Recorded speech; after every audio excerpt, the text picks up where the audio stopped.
You're heading to Spain with a team of archaeologists to try to find some ancient artifacts. You get lucky and uncover one of the greatest treasures of the Iberian Bronze Age. Iberian refers to the Bronze Age culture of Portugal and Spain.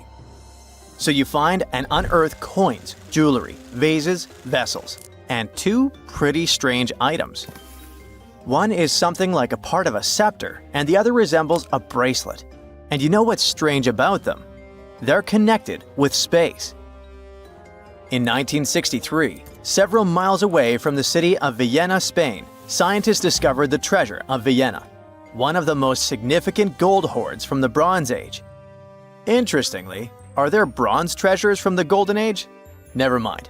All the gold found dates back to sometime between 1500 and 1200 BCE, except for that scepter and bracelet. They were made by inhabitants of another planet, so their production date is unknown. Okay, that's a joke. However, a small part of this joke is true. When scientists studied the found gold, they discovered that those two items were made of iron. So what, you might think? Well, the catch is that in the Bronze Age, people didn't mine or manufacture iron. Work with this metal began around 850 BCE, about 400 to 700 years after the creation of the treasure of Vienna. How is this possible? A clue to this mystery can be found in ancient Egypt. In the tomb of Pharaoh Tutankhamun, an iron dagger was found, which was also made of similar iron. But this dagger was much more valuable than all the others. And that's because it was made from a space object, a meteorite. Yeah, that bracelet and scepter were also made of meteoritic iron. Its difference from Earth metal is that cosmic iron has a high nickel content, so it all makes sense. People from the Bronze Age couldn't mine iron from the deep bowels of our planet, but nothing prevented them from collecting iron falling from the sky. Just imagine how cool it is to have jewelry or a dagger made of material that has traveled millions of years through the vast expanses of space. Perhaps it even contains particles of an ancient extinct star. Today, these two artifacts from the treasure of Vienna are the oldest recorded items in the Iberian Peninsula made of meteoritic iron. Now, with everything in its place, you can turn your attention to all the wealth of the treasure of Vienna. It contains 66 items: bowls, bracelets, bottles, gold jewelry, 3 silver bottles, and an amber gold button. 22 pounds of ancient gold. People hid it, and only after 3,000 years we were able to discover it. This archaeologist's dream can be found in the Vienna Museum, where exhibits from different time periods are presented, from prehistoric times like 50,000 years ago to the present day. Items from the Iberian period, from the Roman period, from the Arab civilization. You can find not only jewelry and coins, but there are also remnants of columns, ceramics, and other architectural artifacts. The collection is considered one of the most important prehistoric treasures of Europe. And the coolest thing is that you can see it all with your own eyes for just €2, which is about $2. Go to Vienna, find the museum, and enjoy. Hey buddy, I heard you have a metal detector. Could you help me find a hammer I left somewhere in the field? Your old farmer friend asks. You take a metal detector and go searching, but instead of a hammer, you find hundreds, even thousands of silver coins worth $2 million. You're so happy that the farmer lost that hammer, and now you're rich. Stop! Considering that this land belongs to the farmer, would you tell him about the find or take it with you? In reality, neither of these options happened. In 1992, Eric Laws was helping a farmer search for a lost hammer in a field near Hoxney, Suffolk, England. The metal detector stumbled upon a hidden treasure, a huge one. There were silver spoons, gold jewelry, more than 500 gold coins, and about 14,000 silver ones. Eric Laws accidentally discovered the largest collection of gold and silver from the late Roman period in Britain. Unfortunately, or perhaps fortunately, he and the farmer didn't receive the treasure. It's now in the British Museum. Let's move away from the farmer's field to somewhere on the Mediterranean coast. Imagine you're a scuba diver. There was a strong storm yesterday, but now with the water calm, you dive in and discover the seabed covered with gold dinars. This story happened in 2015. The coins which the storm brought to the shore might have been minted even before the First Crusade that started in 1096. This collection is one of the most impressive archaeological finds in the world. All these treasures surely can make the heads of those who find them spin, but they end up in a museum. And that's a good thing, because such wealth can drive a person crazy. A metal detector and a diving suit helped people discover ancient treasures. What's next? How about a dog? Yes, it could be perhaps a great replacement for a metal detector, by the way. So in 2013, two people were walking their dog in Northern California on their property. Suddenly, they discovered a rusty can filled with coins minted from 1847 to 1894. There were about 1,500 coins, and they all were gold. Another chance for a carefree rich future? Not this time. The find caused a lot of controversy among specialists. There was one version, according to which these coins could have been stolen from the US Mint. But later, the US Mint debunked this suggestion, as they'd never had this gold in their storage. Anyway, it's interesting what the point was in hiding it all in someone else's yard. Some thief risked their freedom and life to get rich. When they succeeded, they just hid the coins as if they never existed. What a strange deal. Coins, jewelry, meteorite items, it's all cool. But let's end our video with something grand and epic. Archaeologists were conducting research near the Mediterranean coast of Egypt and discovered a treasure trove inside a sunken temple and sanctuary. Despite the waves, earthquakes, and seawater, the massive find was preserved in a not bad condition. The temple was built a very long time ago and collapsed in the middle of the 2nd century BCE. It was an important structure in ancient Egypt. People considered this place holy. Pharaohs came to the temple to seek help from the higher powers of Egyptian mythology to obtain titles for their rule. Titles of kings of the universe. For many people, this place was like the center of the universe, and now it lies forgotten on the seabed, almost ruined. Time spares nothing. Researchers found out the temple had been part of an ancient port city. A long time ago, an earthquake occurred in this area and destroyed the city. Tidal waves softened the ground and dragged the town into the Mediterranean Sea. While studying the temple, scientists found many secret treasures there: silver ceremonial instruments, gold jewelry, and alabaster vessels. In past times, people used them to store perfumes or greasy ointments called unguents. Perhaps in ancient Egypt, they weren't bad in the field of cosmetology. Near the temple, archaeologists discovered a Greek sanctuary. Apparently, the Greeks living in Egypt or coming here on business wanted to pay tribute to Aphrodite, so they created a small building in her honor. In that place, archaeologists found bronze and ceramic artifacts from different cultures. Scientists found out that the Greeks had permission to trade in the Egyptian city and even be its residents. It seems pharaohs living around 600 BCE were favorable to the Greeks. The profession of an archaeologist is very exciting. But what would you do if you found some ancient treasure? Before answering this question, find out what law applies to such finds in your country. Do you know how much gold has been mined by humans throughout history? About 216,000 tons, and 2/3 of this amount was mined after the 1950s. Different countries, different times, thousands of different people involved. But what if you found huge deposits of gold in one place? What if a giant gold ore deposit was discovered? No, not just giant, but super giant. This is exactly what was found in China. A group of geologists discovered about 40 gold veins with about 330 tons of gold ore. But that's not all. 3D modeling has shown that even more gold lies underneath. At a depth of about 9,800 feet, there may be several hundred more tons. In short, there is a chance that they will discover deposits with about 1,100 tons of gold. Can you imagine how much that is? If not, that's about $83 billion. Wow! Experts say that this deposit contains approximately 4.9 ounces per ton of ore. It seems that this is negligible, but in fact, it's a high indicator in gold mining. Usually, 0.35 ounces per ton is awesome. If all calculations turn out to be correct, it will be the largest gold mine in the world, even bigger than the South Deep mine located in South Africa, with its 1,025 tons of gold. Everyone is worried. Everyone is happy. Gold, gold, gold on their minds. Everyone wants gold. Everyone buys gold. Gold is rising in price. Gold is more reliable than Bitcoin and cash. Gold is associated with wealth and luxury. Gold is always a valuable and profitable investment. But hold up, why is it so?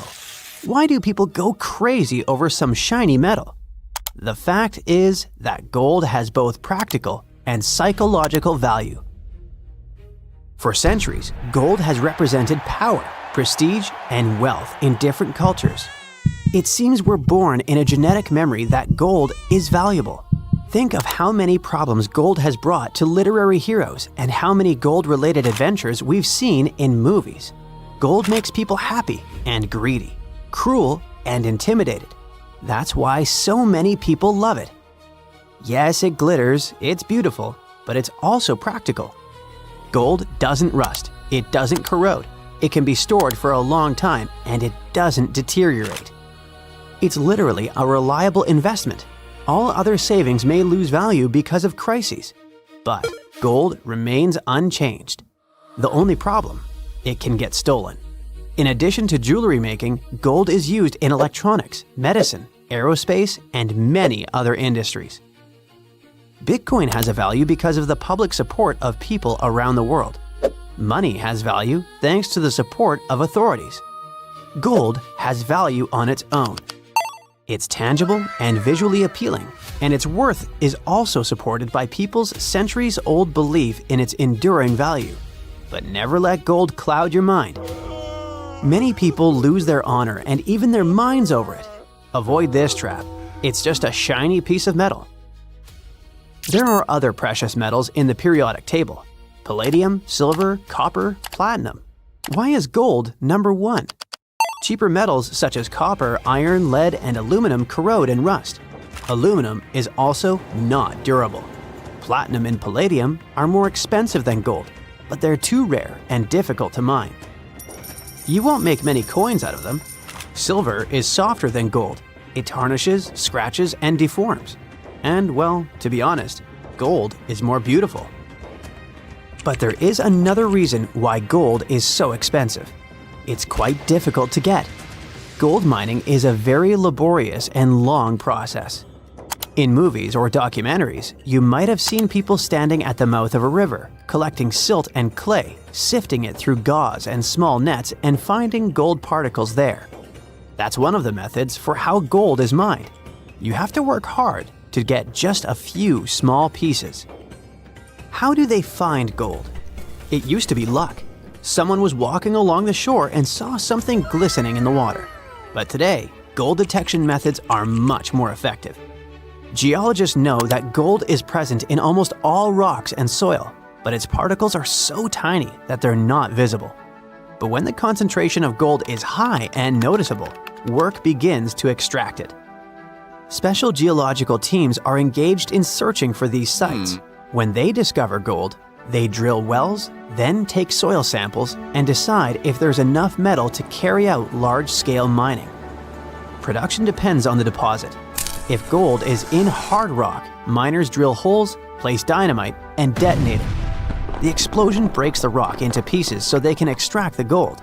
But this is just the beginning of the work. After collecting large pieces of rock, workers take them to factories to extract valuable material. At the first stage, specialists break large pieces of rock into smaller ones. Using crushing machines, they grind the ore into tiny pieces, similar to gravel. This gravel then enters rotating drums filled with steel balls. The drums spin, and the balls grind the gravel into powder under pressure. This mass is then mixed with water and passes through special filters. After that, gold is extracted from the ore using chemical solvents and complex purification systems. It adheres to carbon, then is separated from it, followed by several additional processes, including electrolysis and further purification. At the end, the gold is melted and separated from impurities, then poured into ingots and sent to other plants for further processing. Yes, it's a difficult and time-consuming process, and quite a long one. And it's not always profitable. You can find a deposit of precious metal, but it will be too expensive to extract it, and the amount of gold there won't be enough to make the effort worthwhile. Only 10% of the world's gold deposits contain enough precious material to pay back for its extraction and processing. There are many areas filled with gold.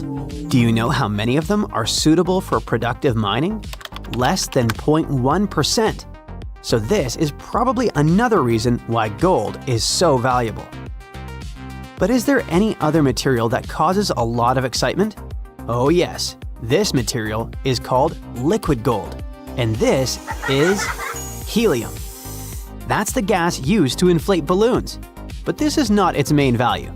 Helium is capable of reaching ultra-low temperatures, is superconducting, and is lightweight. Helium is used in medicine for diagnostics. For example, for magnetic resonance imaging. Helium cools nuclear reactors and maintains rocket fuel temperatures during launch. Divers breathe a mixture of helium and oxygen during deep dives to avoid diseases associated with pressure changes. Helium is crucial for the modern world. Another precious material is graphene. It's not just one of the most durable materials in the world, it's a highly conductive material. Heat and electricity pass through graphene easily, which makes it very promising for the development of what? Considering that graphene is also flexible, water repellent, non-toxic, and has antibacterial properties, it's suitable for developing everything.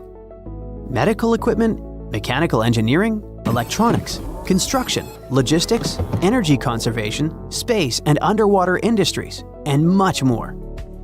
Scientists believe that graphene has the potential to enable revolutionary new technologies that could change the lives of all people. Something similar happened with silicon, which is actively used to create semiconductors and rechargeable batteries. It's possible that without silicon, we wouldn't have smartphones, laptops, and other electronic devices. Graphene may also lead to a new technological leap. When the world switches to renewable sources of energy and uses electric transport, graphene can become technological gold. During tests, graphene batteries have shown that they charge more than 70 times faster than regular ones and last 3 times longer. At the same time, they're cheaper and environmentally friendly. Okay, that sounds cool, but where do we get this graphene? It's obtained from graphite, which lies in the bowels of the Earth. One of the largest graphite deposits is located in South Australia. 200 million tons of high-quality graphite. It sounds like it could be enough for the entire planet. For centuries, the whole world was wondering how the giants of Easter Island moved around. Maybe powerful chiefs ordered big groups of workers to haul them. Or the elite controlled special statue-making quarries. But now we finally know the people of Rapa Nui didn't drag their moai statues into place like lifeless logs. They made them walk. Scientists looked at nearly 1,000 moai, checked their shapes, proportions, wear patterns, and the gentle forward lean and curved base that many statues have, and then it struck them.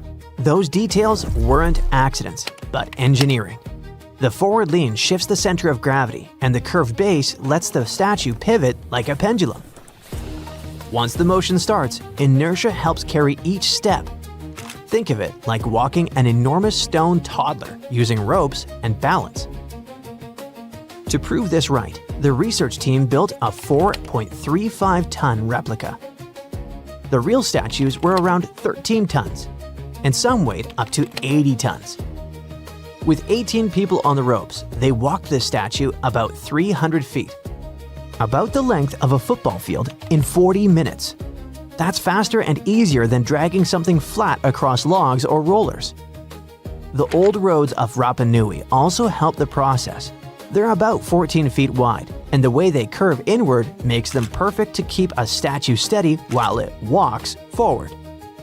Every time the islanders moved a moai, they weren't just walking it, but they were literally shaping the road as part of the job. When you look at the island's landscape today, you can actually see these paths crisscrossing each other, sometimes running side by side like alternate routes. The ancient workers were likely clearing a stretch of ground, moving the statue a bit, clearing a bit more, then rocking it forward again in a specific rhythm. it looks like they spent just as much time prepping the road as they did moving the statue itself. So, the ancient Rapa Nui didn't need thousands of workers or modern machinery, and it all worked with just ingenuity, rhythm, teamwork, and clever design. Their transportation wasn't the only Moai mystery. People knew the statues were meant to honor important chiefs, but no one could explain why the ancient islanders picked those exact spots for them. Most of the Moai sit right along the coastline, almost like they're guarding the island. So a team of scientists took a closer look at those locations, and the answer turned out to be all about water. Easter Island's volcanic soil is super porous, which means it soaks up rainfall quickly. Because of that, there weren't enough rivers or streams, and the island ended up with very limited fresh water. Hundreds of years ago, the people survived thanks to groundwater discharge. Basically, water stored deep underground in layers of rock or soil called aquifers eventually rises up to the surface on its own. When that water bubbled up near the coast, it mixed with seawater, but the mix stayed fresh enough to drink. The locals collected it right from those coastal spots, and that's exactly where they built the Moai. They weren't just decorating the coastline, they were marking the island's most essential source of fresh water. Now, most of the Moai bodies were made from volcanic tuff, a soft, easily carved stone, and most of the statues were carved in one quarry inside an ancient volcano. In October 2023, a wildfire tore through the quarry, and everyone who cares about Rapa Nui got really concerned about whether the site would survive future disasters. So when a team of scientists arrived in January the following year, a local community group asked if they could document the quarry, just in case another fire damaged it for good. The geographers jumped at the chance and launched about 30 drone flights over the quarry. Flight after flight, they collected an incredible 22,000 photos. After that, they spent months running those images through computer software that stitched every piece together into a single, hyper-detailed 3D model. Now anyone in the world can explore Ranu Raraku, one of Easter Island's most important quarries, without even setting foot on the island. Of course, the 3D model isn't just an online tour platform. The team noticed that there were several workshops inside the quarry, and carving techniques changed from one site to another. So there wasn't one chief who told them how to do it, but rather each spot worked like its own workshop that was tied to a specific family clan. This could also be another proof that the Moai could move with far fewer people than anyone once believed, probably around 20 to 50. That's roughly the size of an extended family or small lineage group on Easter Island. Most statues were carved while lying on their backs from the top down. In the most common method, the carvers focused on the face first, shaping the eyes, nose, and mouth, and then carved the outline of the head and body around those features. The second method flipped that order. They carved the entire block into the basic shape of a Moai first and didn't add any details until later. And in a few rare cases, the carvers went at the stone from the side and worked straight into a nearly vertical cliff, which must have taken some great skill.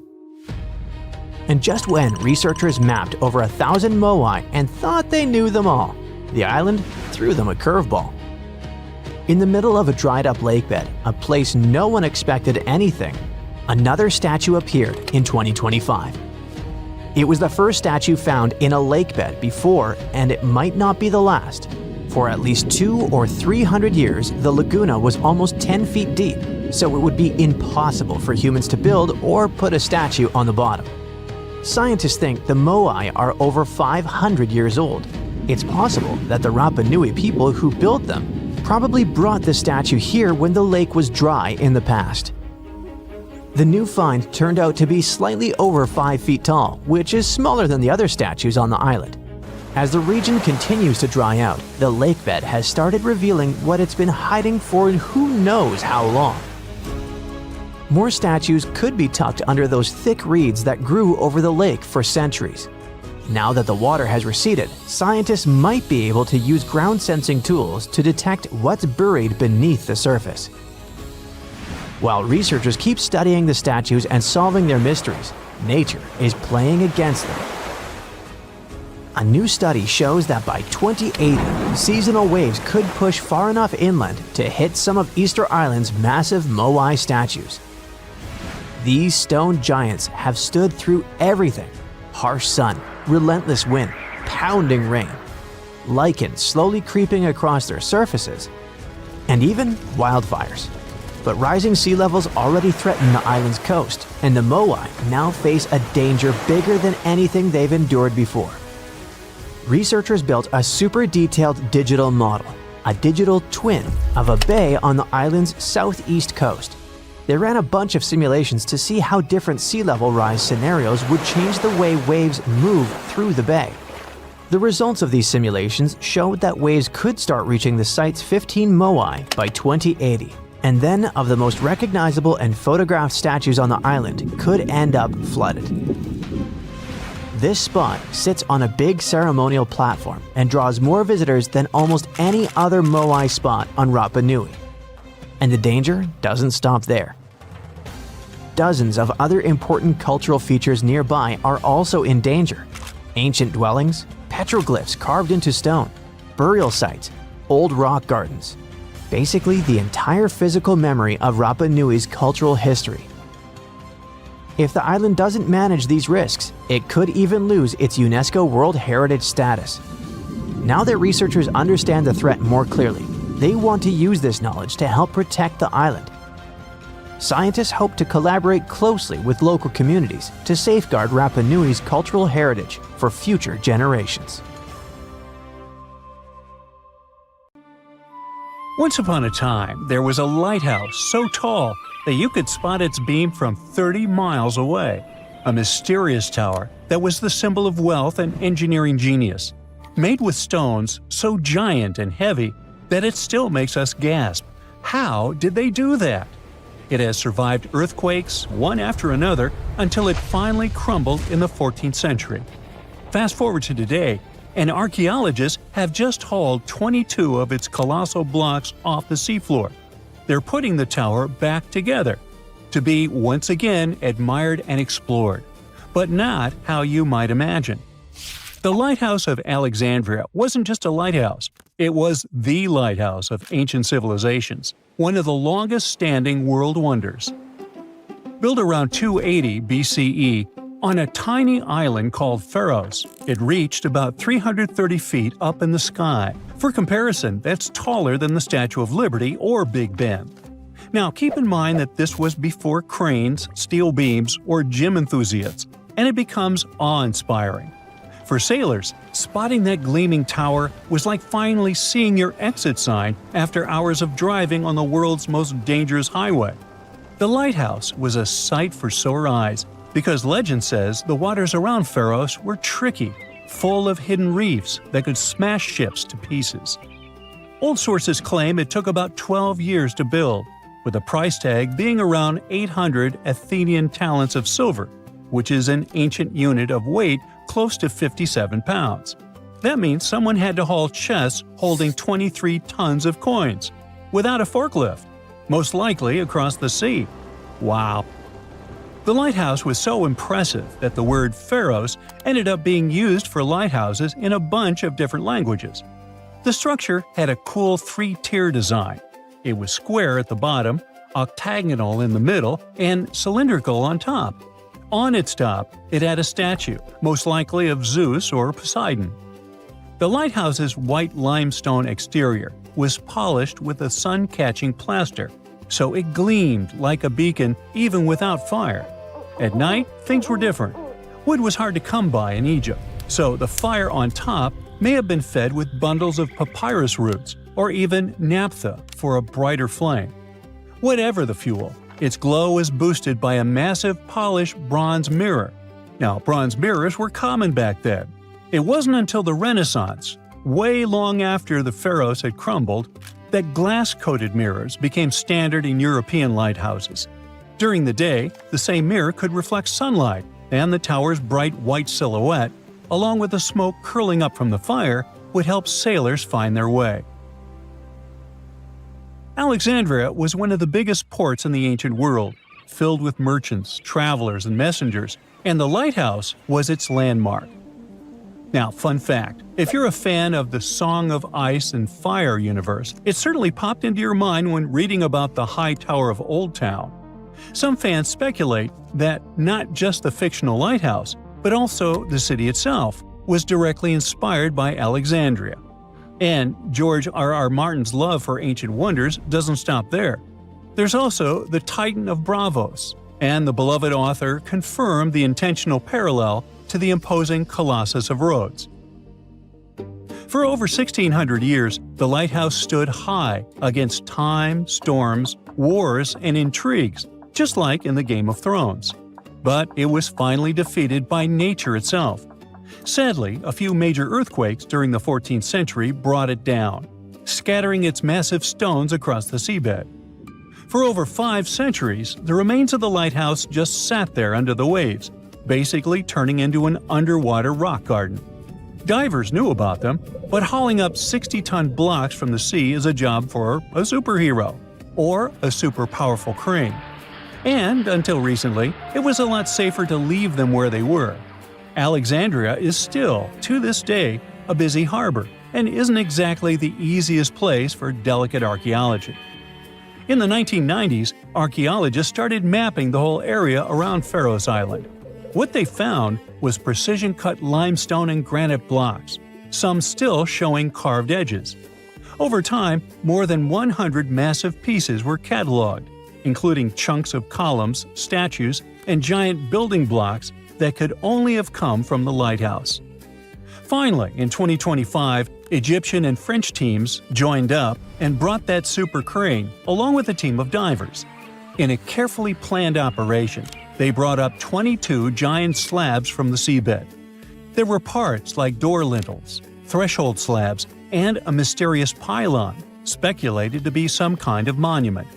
Some of those blocks weigh 70 to 80 tons, which is the weight of 20 African elephants. Those giant boulders are on dry land for the first time in over 600 years. But what happens now? Are researchers really about to rebuild the lighthouse like a giant Lego set? Not quite. You can't just stack century-old blocks like that. For starters, no one's 100% sure what the Lighthouse of Alexandria really looked like. Yeah, we've got drawings and clues, most famously, the tiny images stamped into Roman coins from Alexandria. But they're more like an artist's quick sketch, not quite the blueprints for recreating something down to the last detail. And then there's the missing pieces problem. Those recovered stones are just a fraction of the original structure. Over the centuries, much of the lighthouse's material was repurposed.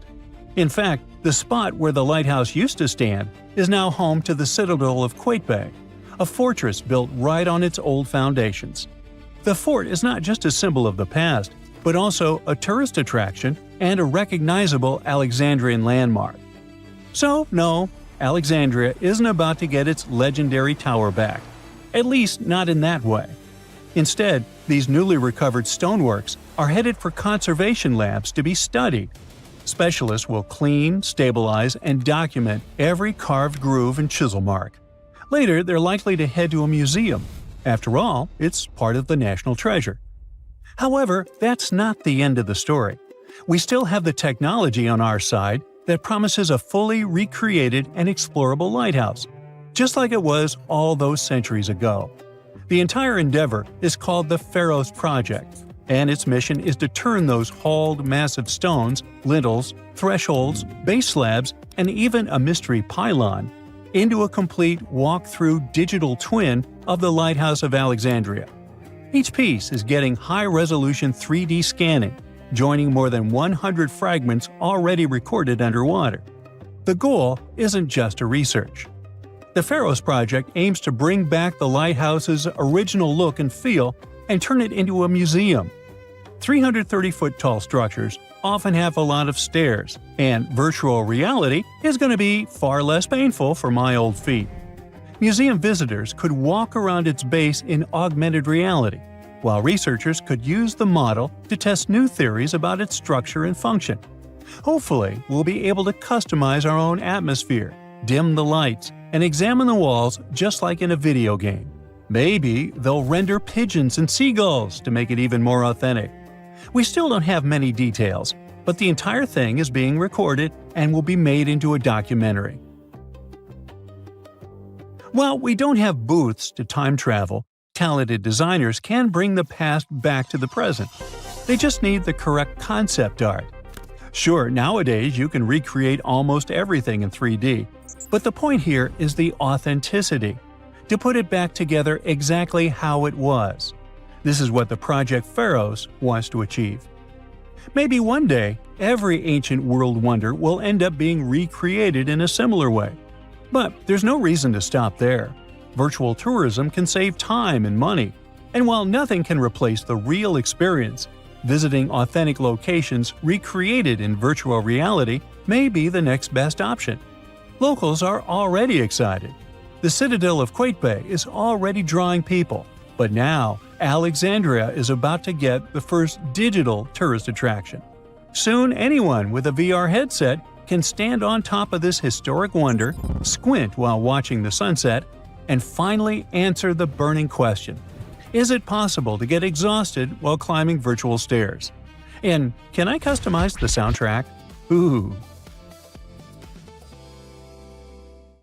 Egypt has ruled as the owner of the world's oldest pyramid, until now. A newly discovered structure in Indonesia may predate Egypt by thousands of years. If this is true, it rewrites history. The world's first pyramid was born during the last ice age, and it's now located in the middle of the jungle. At first glance, Gunung Padang does not exactly scream pyramid. It looks more like a big mound with scattered stones tossed all over it. But recent excavations have revealed that far beneath the surface, there are stone structures buried in multiple layers, deeper and much older than anyone expected. We're talking possibly 27,000 years old. This is serious if we're talking about humankind's history. Today, the oldest known ancient society with this kind of building knowledge is probably 11,000 years old and used to occupy the region of modern-day Turkey. We've talked about Göbekli Tepe in some of our previous videos. Gunung Padang has got the scientific community divided and raising big, life-changing questions. You see, the site of Gunung Padang has long been considered sacred by the locals. Many even call it the Mountain of Enlightenment, and still use the site to perform mystical ceremonies. Westerners had no clue this place existed until the late 1800s. That's when a Dutch explorer heard whispers about a strange mountain and went to see it for himself. Just 4 hours south of Jakarta, he found something wild. Stacked terraces connected by rough stone steps, massive flat stones covering the ground, and towering pillars everywhere. To him, it looked like an ancient ceremonial site, maybe even a burial ground. For almost 100 years, mainstream archaeologists simply ignored Gunung Padang. The story resurfaced when a group of farmers brought attention back to the mountain in 1979. By the 80s, researchers finally started digging and found pottery fragments dating back to somewhere between 45 BCE to 22 CE. But here's where this story gets interesting. Some studies suggest the deepest layers of Gunung Padang are between 16 to 27,000 years old. That means this pyramid could have been built during the last ice age. And if that's true, it's older than Egypt's famous pyramids, the ones we thought were the world's first. This whole theory comes from geologist Danny Hillman. His team used ground-penetrating radar, core drilling, and carbon dating to study Gunung Padang, and what they found was pretty wild. According to Hillman, this place is like a giant ancient layer cake, built in stages over thousands of years. The youngest layer is around 3,000 to 4,000 years old. That's roughly the age of the pyramids in Egypt. When you dig a little deeper, you find Unit 2, which was built between 7,500 and 8,000 years ago. But here's where things get truly mind-blowing. Hillman claims the deepest layer, Unit 3, could be as old as 27,000 years old. His study suggests that Gunung Padang isn't just a hill, it's a stepped pyramid, complete with chambers and hollow spaces hidden underground. Although there's not much info about these chambers. The geologist does admit his theory sounds crazy, but he says it's all real and legitimate data. Hey, this is just one theory. Those who disagree with Hillman say Gunung Padang was not man-made. It was nature-made. Maybe not the upper parts, which Hillman calls Unit 1. The lowest units, which are the units that could change our collective history, are the problem. To understand what the fuss is about, we need to look at the soil. The area that Gunung Padang was built on is filled with volcanoes, which means it sits on top of volcanic soil. Hillman's team drilled into the mound and found something odd. Younger soil wedged between much older rock layers. To them, this was a clear sign that the stones were stacked, not naturally formed. After all, in nature, younger soil doesn't just sink beneath ancient rock. That would be like discovering fresh ink beneath the pages of an ancient manuscript. You know, something doesn't add up unless someone put it there on purpose. However, skeptics such as volcanologist Zoetkenel Braunthal argue that Gunung Padang is not a human-made pyramid, but rather the remains of an ancient volcano. He believes the mixed layers of young soil and old rock are the result of natural erosion and geological processes, not human construction. Volcanic activity can create unusual formations over time, and without clear signs of tools, carvings, or human remains, many experts remain unconvinced. The mystery boils down to this paradox. Are we looking at the ruins of a lost civilization, or are we simply misinterpreting the work of nature? Most archaeologists say that to prove an ancient civilization existed, you first need signs of culture, art, tools, structures, something man-made. That's exactly why archaeologist Dibble, one of Hillman's biggest critics, isn't buying the pyramid theory. He argues that without solid proof of human activity, all we really know is that the soil in the mound is 27,000 years old, and that alone doesn't mean people were building pyramids back then. But here's the thing. The more we dig into ancient history, the more we find that our ancestors were capable of things we never imagined. The idea of advanced civilizations existing during the Ice Age seems far-fetched to many archaeologists. After all, who could have the technology and knowledge to build massive structures like pyramids in such a harsh environment? This is where some researchers, particularly Graham Hancock, come in. Hancock is known for his controversial theories that say that advanced civilizations may have existed during the Ice Age. The last Ice Age lasted from about 2.5 million years ago to roughly 11,700 years ago. During its peak, huge ice sheets covered large parts of North America, Europe, and Asia, making it a challenging time for human survival. Most archaeologists believe that humans during this period were mainly hunter-gatherers, moving from place to place in search of food and shelter. The idea that they had skills to build a massive pyramid-like structure is hard for many to accept. However, researchers like Graham Hancock argue that advanced Ice Age civilizations could have existed and been wiped out by cataclysmic events such as floods caused by melting glaciers. According to Hancock, these ancient cultures may have built monumental structures like pyramids. One of Hancock's most notable books, Fingerprints of the Gods, explores this theory in depth. He looks at evidence from ancient monuments, like Egypt's Great Pyramid of Giza and the megalithic structures in South America, and suggests that these could be the remnants of a forgotten civilization. Hancock's theories imply that knowledge and skills passed down from this ancient culture were eventually rediscovered and used by later civilizations, like the Egyptians and Mayans.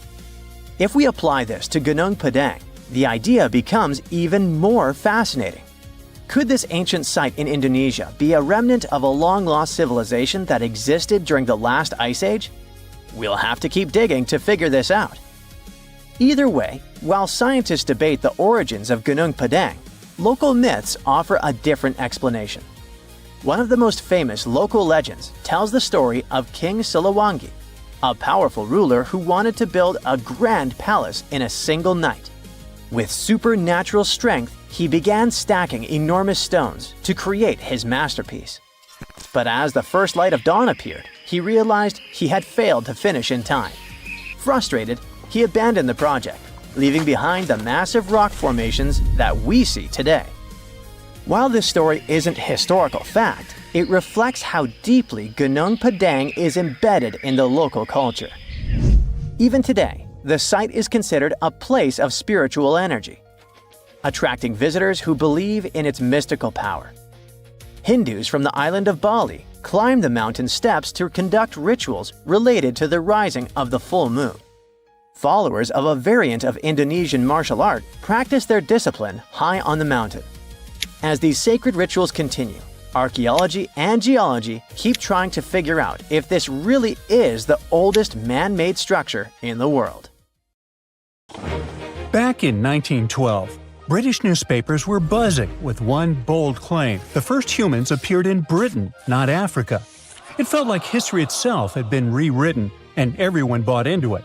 Crowds cheered, scientists raised their glasses, and the tiny village of Piltdown in Sussex suddenly became the spotlight for what was hailed as the greatest evolutionary discovery ever. It all happened thanks to this guy, Charles Dawson, a curious amateur archaeologist who was dreaming of making a name in science. He claimed he had found bone fragments of a transitional creature between apes and humans. Dawson teamed up with Arthur Smith Woodward, a respected geologist from the Natural History Museum, and together they assembled fragments of skulls, teeth, and even primitive tools.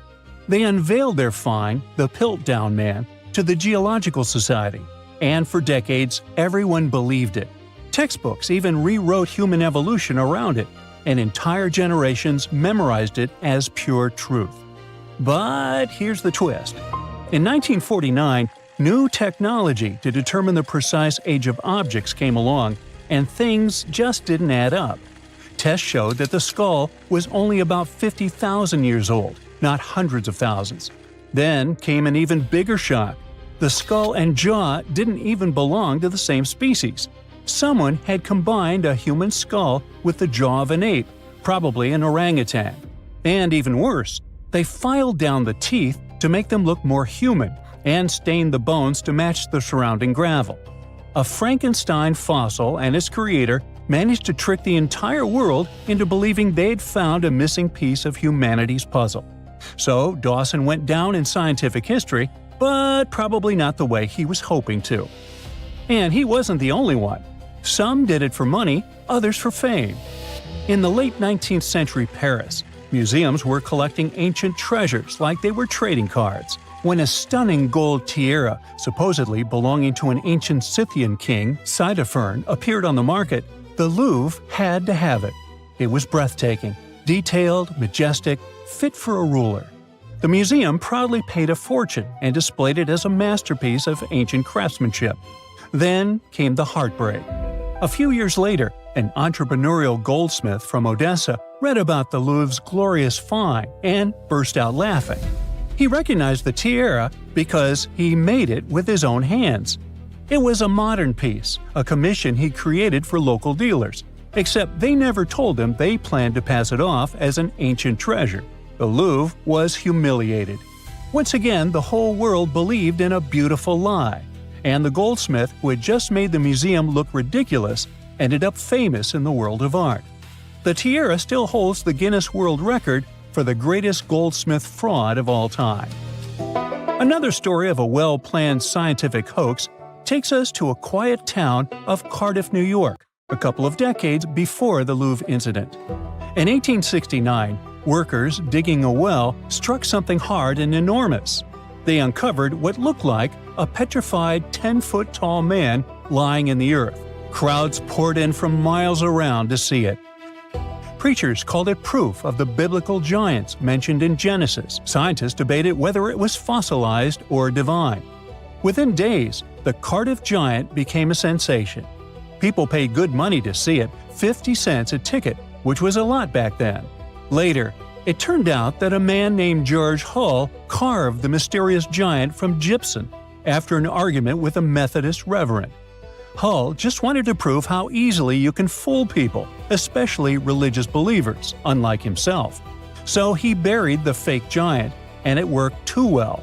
Even after experts exposed the hoax, visitors didn't care. They kept coming because they wanted to believe. Over time, the giant changed ownership several times. You can now see it at the Fenimore Farm and Country Village Museum in Cooperstown, New York. Well, speaking of museums, you might have seen crystal skulls that glow under light, presented as sacred artifacts from Mesoamerican temples. Yes, that skull from an Indiana Jones movie with ancient Aztec powers or even extraterrestrial energy. So, museums displayed such skulls proudly until scientists at the British Museum and the Smithsonian decided to give them a closer look, and what they found shattered the myth. They found that the skulls were made with modern rotary tools and abrasives that ancient carvers didn't have. In other words, someone in the 1800s or 1900s made them using modern machinery and fooled the world. They weren't messages from deities or some advanced creatures from space, just very fancy paperweights that tricked so many people into believing in some ancient superpowers. Well, let's jump several decades closer to the present day, shall we? In the 1960s, Yale University revealed what looked like a discovery that could rewrite world history: a 15th century map showing North America labeled Vinland. It meant Vikings had mapped America long before Columbus. The headlines were sensational. The idea was romantic. Explorers crossing icy seas century before Europe even knew America existed. But something just didn't add up. The parchment was generally medieval, but the ink wasn't. Decades of testing revealed it contained titanium dioxide, a pigment invented in the 20th century. In 2021, Yale confirmed it. The Vinland map was a modern forgery, drawn over old parchment to make it look ancient. It wasn't proof of Viking genius, but rather of human cleverness on one side and the tendency to be easily persuaded on the other. And when we speak of persuasion, you don't have to try too hard when a really trustworthy source like National Geographic shares something, right? Well, in 1999, it presented what it thought was the ultimate discovery: a fossil that bridged the gap between dinosaurs and birds. It was called Archaeoraptor, and it was going to change everything we knew about evolution. The fossil came from China, and on first glance, it was perfect. A dinosaur tail, bird-like wings, and bones that seemed to tell the story of flight's evolution. But soon, paleontologists started whispering. The bones didn't quite line up. CT scans revealed the ugly truth. It was literally glued together from parts of different species. A dinosaur tail from one fossil, a bird body from another. Someone had Frankensteined the fossils to make a more valuable specimen. The embarrassment hit hard, especially for National Geographic, which had built an entire story around a fake the world liked to believe. Now, if you think scientific hoaxes are all in the past because of all the 20th century high-tech, here's a surprise for you. In 2020, the Museum of the Bible in Washington, D.C. made a stunning confession. All 16 fragments of its prized Dead Sea Scroll collection were modern forgeries.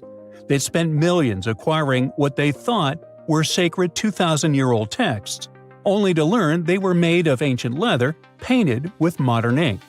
The forgery was so advanced that even experts were fooled at first. But after detailed forensic tests, it became clear the holy relics were anything but holy. It wasn't just about money, it was about faith. Thousands of visitors had stood in front of those glass cases, feeling awe, reverence, and connection, only to learn it was a show built on lies. And finally, it's time for one of the eeriest hoaxes of all. In 2000, a mummy surfaced in Pakistan, claiming to be a 26-year-old Persian princess, the daughter of Xerxes. They found her in a gilded sarcophagus, wrapped in golden robes. Her face was eerily well preserved. Archaeologists were stunned, but something about her looked wrong. CT scans, linguistic analysis, and radiocarbon dating revealed the horrifying truth. The mummy wasn't ancient at all. She was a modern woman, and someone likely took her life and then mummified her to sell as a fake relic. Well, yikes. The story went from exciting to tragic overnight and broke many hearts. What was supposed to be a royal miracle turned out to be a human crime and yet another lie. All these stories have one thing in common: hope. People want to believe. They want to touch the past, to find proof that connects them to something bigger. Whether it's scientists looking for the missing link, museums wanting fame, or believers searching for signs of faith, we all crave wonder.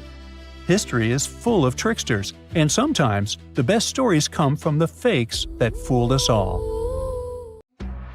The Sahara Desert is like a Mad Max movie: scorching heat, endless dunes, and an overall barren wasteland. A place where no one could live, right? Well, forget all you know about it, because 5,000 years ago, the Sahara was a lush paradise of grasslands, lakes, and rivers, and the home of a ghost civilization that vanished without a trace. Our tale begins in the 1930s, when a Hungarian explorer stumbled upon a cave in the middle of the Sahara. Inside, he found something bizarre: ancient rock paintings of people swimming in a lake, surrounded by giraffes, hippos, and crocodiles. At the time, everybody shrugged it off as some symbolic depiction of the afterlife, because really, who would imagine a lake in the Sahara? Well, fast forward some 70 years later, when a group of archaeologists made a discovery that flipped the script. In a rock shelter in Libya, they unearthed 15 mummies, along with baskets, ceramic pots, and other everyday items. This may look like prehistoric junk to most people, but to archaeologists, it was like uncovering a key piece of evidence. Those people weren't just passing through, they lived here. You see, those weren't just any mummies. They were some of the oldest naturally mummified humans ever found, dating back over 7,000 years. Take that, Egypt.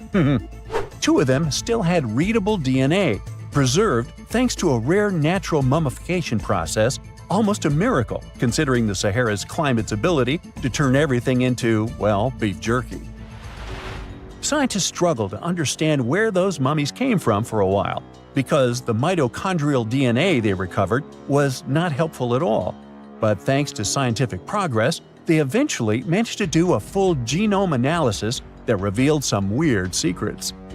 Those people belonged to a human lineage that was completely unknown, and they lived isolated from the rest of humanity for thousands of years.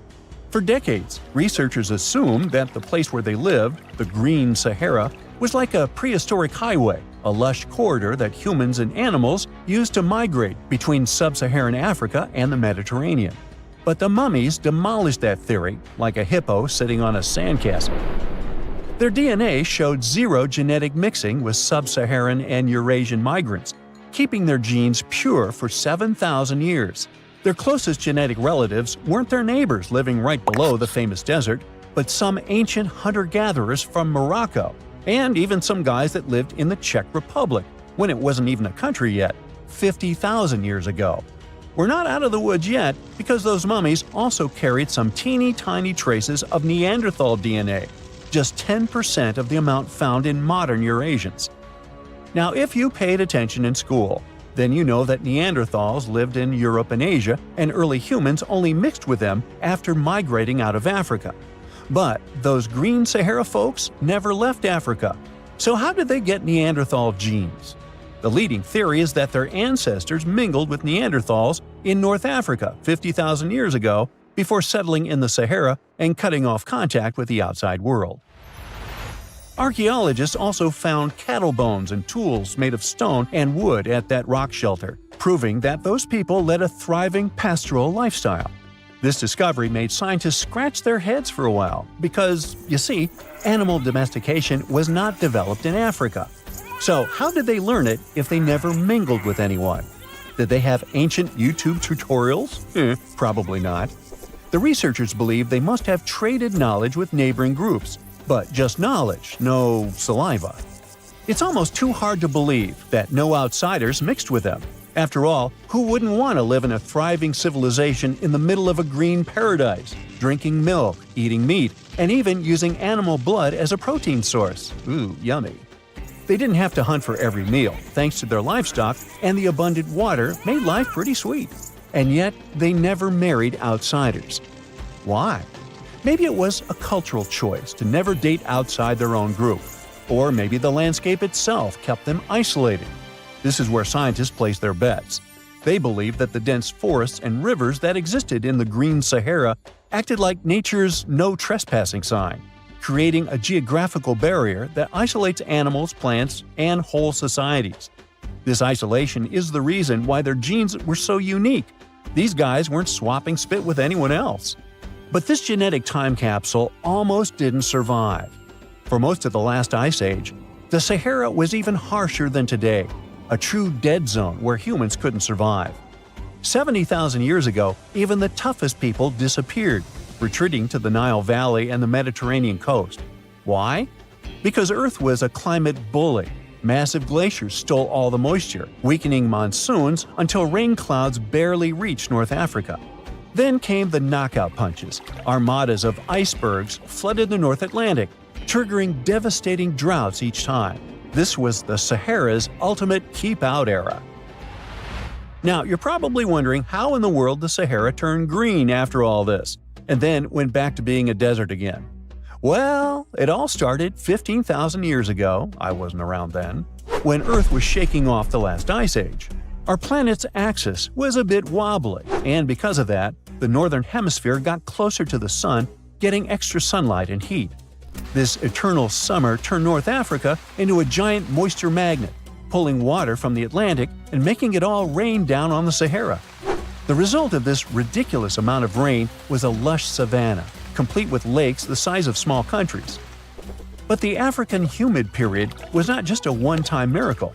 The truth is, this eternal on and off switch between green and desert happened to the Sahara more than 230 times since the desert was born. During one of these events, the Sahara even expanded, getting bigger than it is today. So when the Green Sahara showed up, you can bet it brought the ultimate ecosystem glow-up. This wasn't just a light dusting of grass. We're talking full makeover. The transformation was so complete, it even reshaped animal populations. Cheetahs suddenly struggled with the new prey dynamics, while rodents like the multi-mammate mouse thrived in the suddenly abundant grasslands. But don't pack your prehistoric swim trunks just yet. This paradise had teeth. The Sahara was an ecological maze of crocodile-infested rivers, malaria-carrying mosquitoes, and big cats lurking in the tall grass. Crossing it would have been like playing a real-life game of Hungry Hungry Hippos. This is probably why more groups didn't settle permanently. The Sahara's climate cycled between wet and dry every 20,000 years, hardly a stable zip code. For most ancient people, it was smarter to treat the Green Sahara like an all-you-can-eat buffet, grab resources and leave before the desert returned. Still, this Green Sahara period lasted for 10,000 years, giving our mystery shepherds plenty of time to thrive.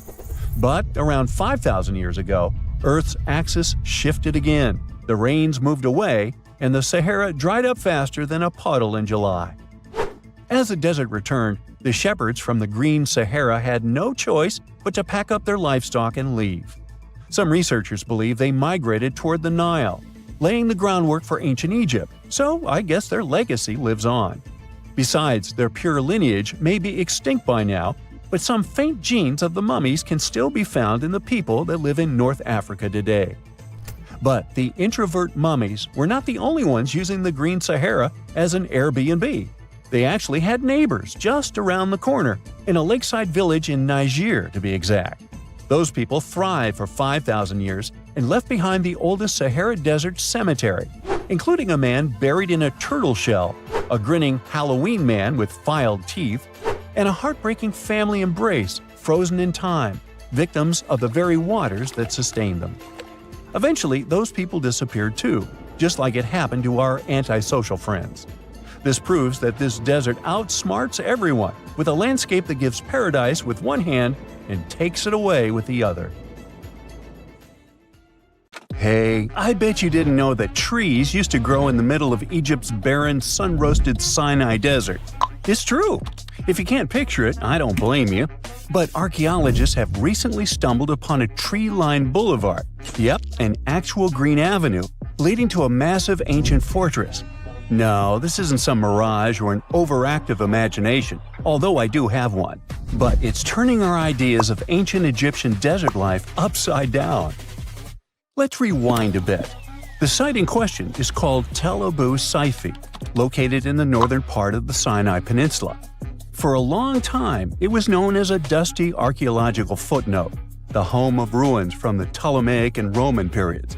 You know, the era after Alexander the Great swaggered through Egypt and the Roman Empire called dibs. But recently, Egypt's Ministry of Tourism and Antiquities decided to give it a fresh dig. And what they found out turned to be more than just a forgotten outpost. We're talking about a full-on military fortress with defensive trenches, paved roads, lime kilns, barracks for soldiers, and even room for their families. A whole bunch of living quarters right in the middle of a desert doesn't feel very homey until you remember our star, the unexpected Green Avenue. This road was over 300 feet long and 36 feet wide, as long as an American football field, paved with limestone slabs and lined with more than 500 clay planting pits. These weren't for show. They held actual trees, creating a shaded tree-line entrance straight to the fortress. Imagine walking through that, the sun blazing overhead, and suddenly, blessed shade. Ooh. Now, that's not just a grand entrance, that's an ancient red carpet, or maybe a green one. But this wasn't about curb appeal. The existence of hundreds of trees in a desert landscape over 2,000 years ago tells us something big. You see, the Ptolemaic Egyptians weren't simply good at building monuments. They were also masters of water management. In a place where rainfall is rarer than a selfie with a pharaoh, they somehow found a way to grow rows of trees. Now, let that sink in. To irrigate that many trees in a desert, they must have had a sophisticated irrigation or water transport system, something capable of moving and distributing water efficiently in this harsh climate. Maybe they channeled groundwater, or maybe they captured seasonal rain, or maybe ancient sprinkler systems. Okay, maybe not that fancy. But still, it's clear they were ahead of their time. Here's the thing, we already know the Egyptians mastered water control. They harnessed the Nile with ditches and canals to feed distant fields. So irrigation wasn't exactly a mystery to them. They had the skills and the knowledge. And sure, scientists still debate what the Sinai climate was like 2,000 years ago. But many believe it may have once been greener. After all, take one look at those dramatic mountains and rocky landscapes, shaped and sculpted as if by brute force of ancient rivers. And it's hard not to think that water once played a bigger role out there. Plus, archaeologists have found tons of evidence showing that Ptolemaic Egyptians cultivated fruits, vines, and trees on a large scale. In other words, growing a forest in a desert might feel wild to us, but to them, it was just another Tuesday. And now, this Green Avenue is making archaeologists wonder, what if similar irrigation systems were used elsewhere, say for transporting the enormous stones used to build the pyramids? There's already a theory that ancient rivers or human-made canals helped move those stones. And the Tel Abu Saifi discovery? Well, it might just be the missing puzzle piece. This isn't just a dream. Back then, rivers were like highways, power grids, and cargo trains of the ancient world, all rolled into one. Egyptians used them for everything – irrigating crops, trading goods, powering industry, and even mobilizing for war. If you were doing something important, odds are it involved a river. But wait, it gets even better. Excavations revealed deep defensive trenches, like ancient moats, dug more than 6 feet deep around the fortress. Those weren't just muddy ditches. They were part of an elaborate defense system designed to be filled or bridged to control access. Think of it as ancient Egypt's version of a retractable security gate, minus the hydraulics. And while the trenches were keeping intruders out, life inside the fortress was bustling. Remember how we said archaeologists had found military housing units? It turns out soldiers might have lived there with their families. So this wasn't just a barracks, it was a thriving community, with meals, routines, kids playing, and probably a whole lot of ancient gossip flying around the dinner table. In addition to all the military stuff, researchers found 4 massive lime kilns used to produce quicklime, an essential ingredient for making construction mortar. These kilns are a big deal because they suggest that during the later Roman period, Tel Abu Saifi turned into an industrial hub. It was like the Home Depot of ancient Egypt, churning out materials to build and repair buildings. But here's where the plot thickens. Underneath all of this, beneath the roads, the trenches, the kilns, archaeologists found the corners of an even older structure, a mystery building. Could it be the remains of a third, much older fortress? Or an ancient cemetery or lost city? Nobody knows yet, but one thing's clear: this story isn't over. Honestly, this might be the coolest archaeological cliffhanger of the decade. So, what does this all mean?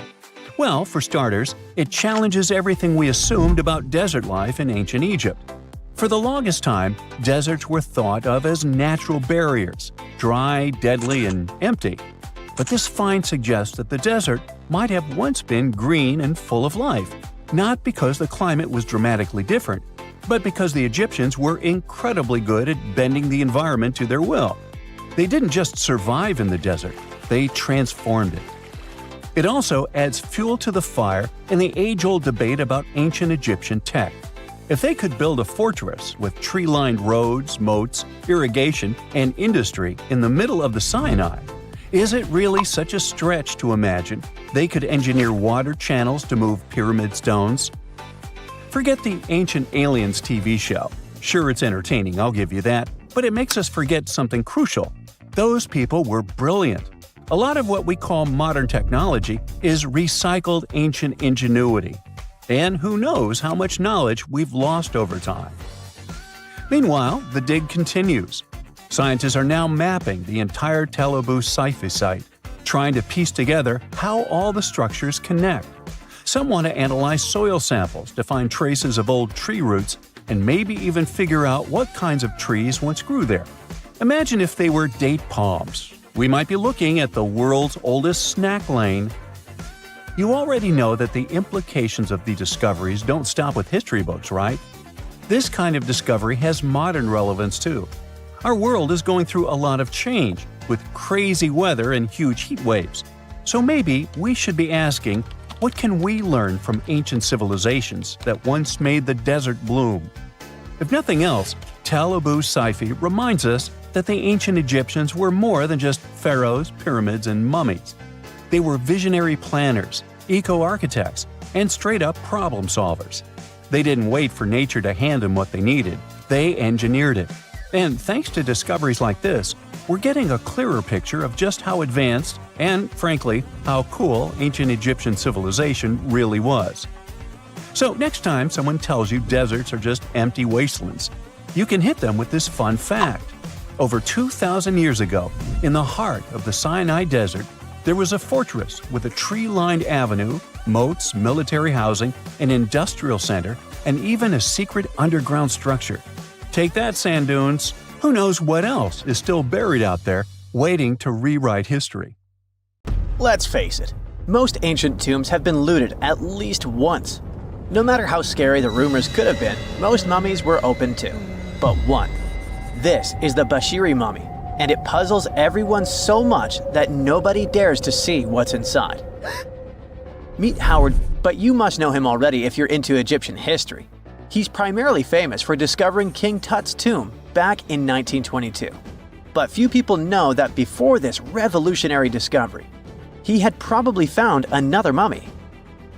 It happened in 1919, and it goes by several names. Either the Bashiri mummy, or the mummy of Pacheri, or the untouchable one. Some reports say that Howard stumbled upon the Bashiri mummy in Luxor's Valley of the Kings, just where he would later find Tut's tomb. Despite this find, not much is known about this particular mummy. The reason why it's still unharmed in any way is not because of some superstitions, but because nobody is sure that they can undo what they do if something goes wrong. The mummy is so intricately wrapped that researchers never unfurled it for fear of irreversible damage. The golden rule of anyone who works with antiquities: if you're not sure you can't make it better or preserve it unchanged, do not touch it. history knows many examples of ancient relics ruined beyond repair, say Ecce Homo, or smiling statue restoration. The delicate fabric that covers the mummy's face has this cool design that kind of looks like a pyramid. The researchers are not 100% sure, but this might be the only one of its kind with that embalming style. But without knowing the ancient technique, it's next to impossible not to ruin the mummy while unwrapping and wrapping it back. Back in the day, people, both experts and looters, would unwrap mummies for all sorts of reasons, mostly to study them. Luckily, these days, we have advanced tech that lets us check out what's inside a sarcophagus without having to unwrap anything. After taking a closer look at the Bashiri mummy, researchers figured out that it belonged to a man who was around 5.5 feet tall and lived during the Ptolemaic era, which makes this mummy roughly 2,300 years old. The Egypt Museum shared that the X-ray scan also uncovered an inscription of the guy's name, but it's a bit tricky to tell if it says Pacheri or Nenu, adding to the intrigue. The museum also pointed out that the fancy casing the mummy is in features all sorts of decorated scenes. You can see the mummy lying on a bed, flanked by deities Isis and Nephthys, along with the 4 sons of Horus. Plus, there are 2 images of the funerary god Anubis at the feet of the casing. By the way, Bashiri mummy is not the only one that has remained untouched. This is Issa Temkebde, and Gaston Maspero, a French archaeologist, made the decision to leave her mummy untouched, wanting to keep her resting peacefully since she was in such amazing shape. He did mention, though, that her tomb had been raided long ago. Thanks to some X-ray work, we learned more about the mummy. The scans revealed a few artifacts still wrapped up with the wife of a high priest, including amulets around her neck, right arm, and forehead. The X-rays also showed she had some dental issues and arthritis in her knees. While she passed away as an older woman, it's tough to pinpoint her exact age. However, various sources from her son's reign indicate that she was held in high regard in the kingdom. Isatemkebt served as the sister wife of Penejam II. You got me right, they were related by blood and were siblings, but back then it was pretty common to get married this way to preserve the purity of the bloodline. Say that to Habsburg, duh. Their chase for purity only led to inbreeding and the notorious Habsburg's jaw.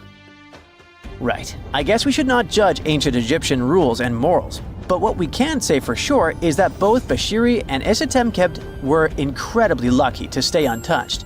The odds were not in King Tut's favor, though. The researchers' work hit him hard. The tomb itself was discovered in 1922, but it wasn't until 1925 that the nested coffins were opened during an excavation.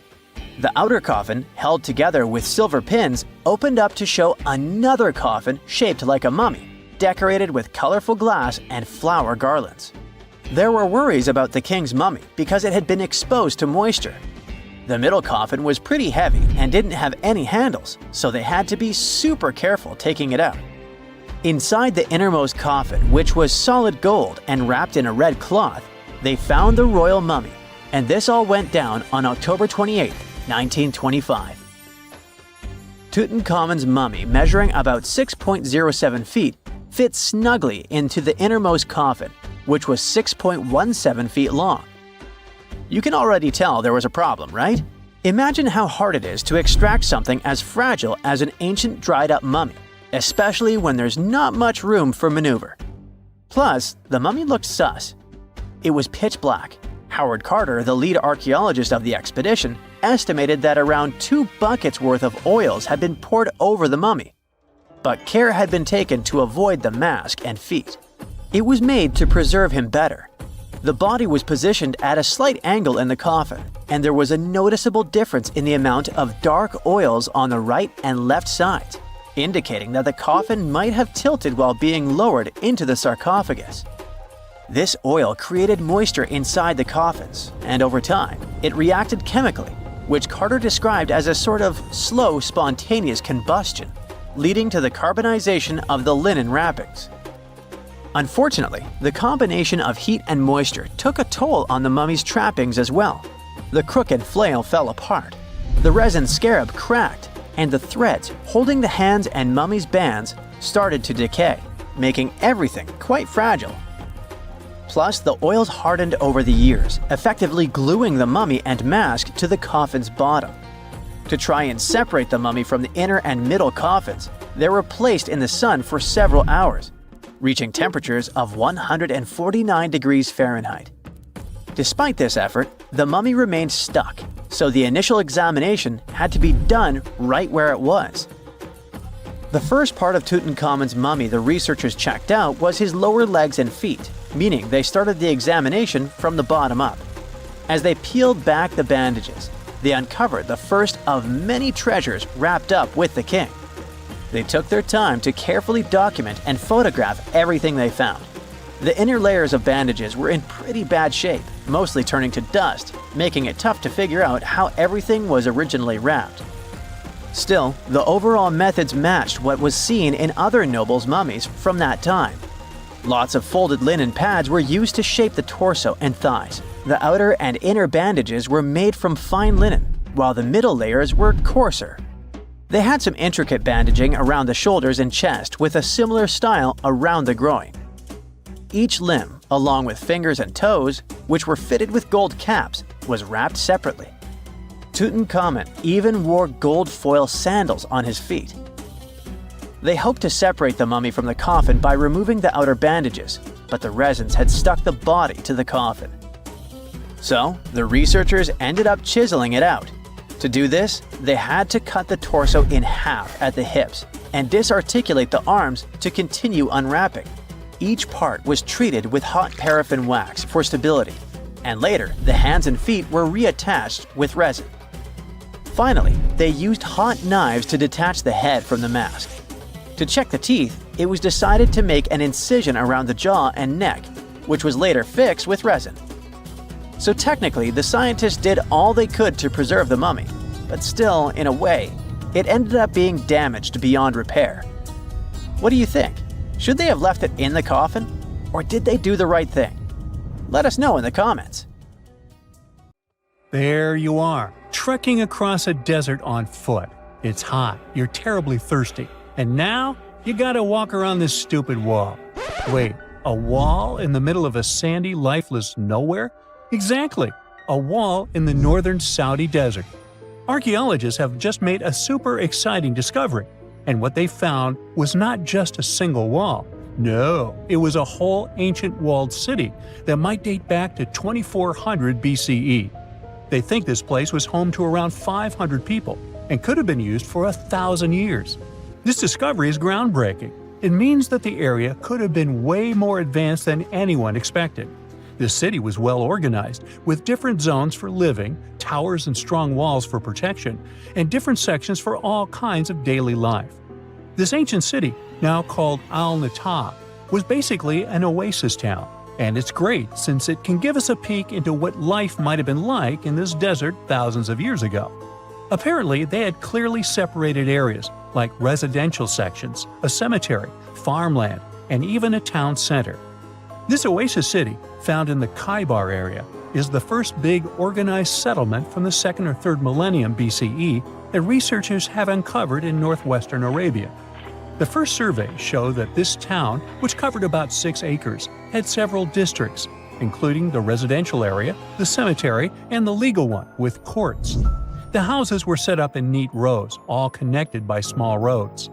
Those streets kept the residential area separate from the rest of the town.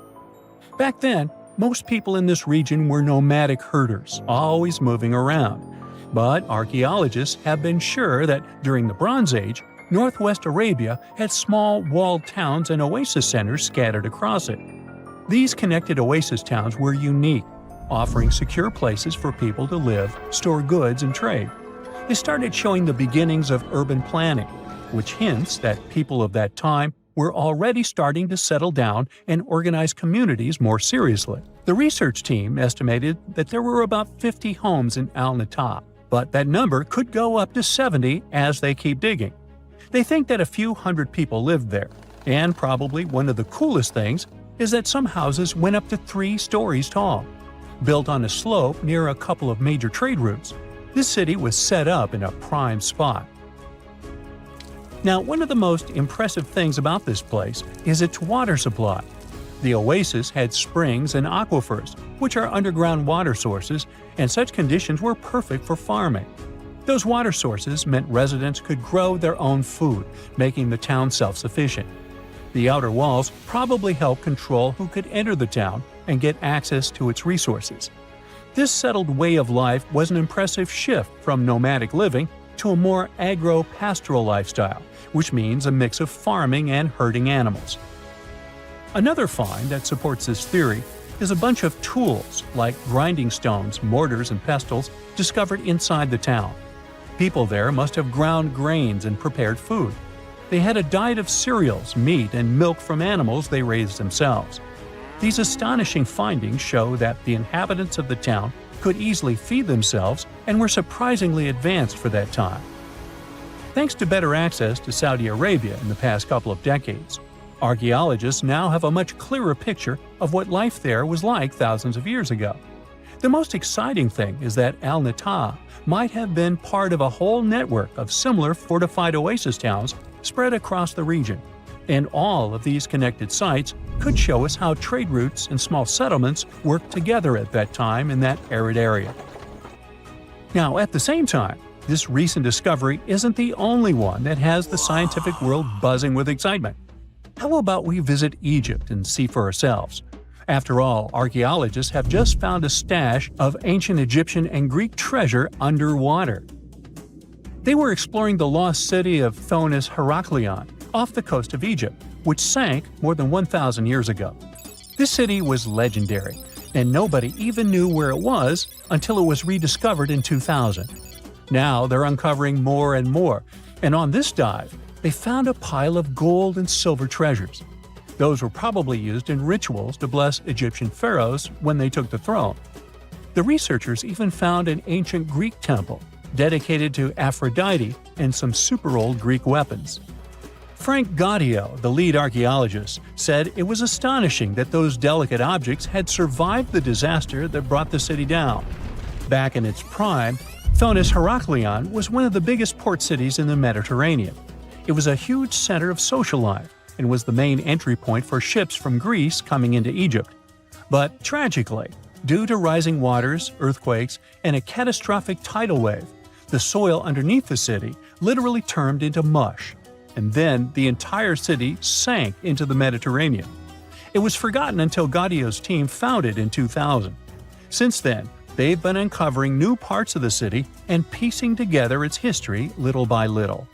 If a lost underwater city doesn't seem impressive enough, we can travel to the Amazon.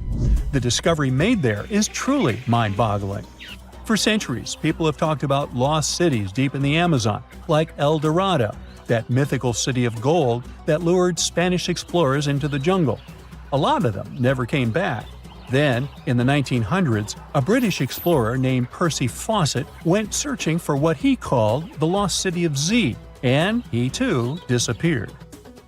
But now, finally, scientists have actually found proof that those lost cities in the Amazon were real all along.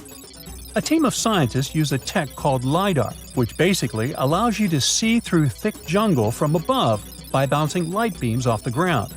They flew over the jungle in Bolivia in a helicopter about 650 feet up and mapped out those hidden ancient cities. What they found were ruins of a huge urban settlement built by the Kasarabi people who lived there from 500 to 1400 CE. And it wasn't just a couple of buildings here and there. No, the LiDAR maps revealed massive urban centers, pyramids, platforms, roads, canals, and causeways, all carefully laid out. Turns out the Amazon wasn't just an untouched jungle. It was once home to big, complex cities. A scientist from the German Archaeological Institute explained that Europeans had long ignored the possibility of ancient Amazonian cities, but the LiDAR maps showed they were wrong. The new maps have revealed 26 sites, including 11 that no one even knew existed. Researchers have discovered two main city sites, Landivar and Kotoka. They had massive moat causeways stretching out like spokes on a wheel, linking the main cities with smaller surrounding settlements. Some of the canals even connected the cities to rivers and a big lake, which allowed water to flow through the area. Over the years, scientists found scattered ruins all over this region, but the thick jungle made it nearly impossible to connect the dots and see if or how they were related. With LiDAR, the whole layout came to life, showing that those sites were part of a much larger, organized urban system. It's now also clear that the sites had a greater meaning, since everything is lined up in a way that could be symbolic of the spiritual beliefs of the inhabitants. The Kasarabi culture isn't as famous as the Maya, but they had a thriving society in an area that faced huge challenges, like yearly flooding. And although the nearby Andes had their own monumental sites, the Kasarabi were doing something absolutely unique. They even had reservoirs to store water, which suggests they might have been dealing with occasional droughts, which is pretty unusual for the Amazon. Actually, those terrible droughts could be why the Kasarabi eventually left their cities around 1400 CE. So looky here, scientists discovered ancient artifacts near King Tut's tomb. Turns out, his VIP final resting place looks more like a public graveyard with about a dozen wooden coffins that's been there for around 3,600 years. Okay, I might have exaggerated a tad. The 11 tombs weren't exactly right next to King Tut, but they were close, near the same city of Luxor. New findings in Egyptian tombs can help us piece together what life was like in ancient Egypt. And guess what? Ancient Egyptians seem to have been remarkably like us, modern humans. Say, the women have always loved jewelry, and archaeologists retrieved a beautifully made necklace with 30 amethyst beads and 2 agate beads, plus a hippo head amulet. Bet it was all the rage back then. Researchers also discovered 2 copper mirrors. One had a handle shaped like a lotus, and the other was decorated with Hathor, the ancient Egyptian deity of the sky, women, fertility, and love. These recent excavations near Tutankhamun's burial site led to another jaw-dropping revelation. For the first time in thousands of years, fragments of Queen Hatshepsut's Valley Temple were uncovered. This fearless woman was thought to be the second female pharaoh, who ruled with both courage and wisdom, leaving a legacy as solid as the stones themselves. Her temple, hidden for ages, opens a window into a time filled with power, intrigue, and spiritual devotion. Archaeologists found over 1,000 beautifully decorated stone blocks on the outskirts of Hatshepsut's funerary temple. There were very few women who managed to take the throne in ancient Egypt.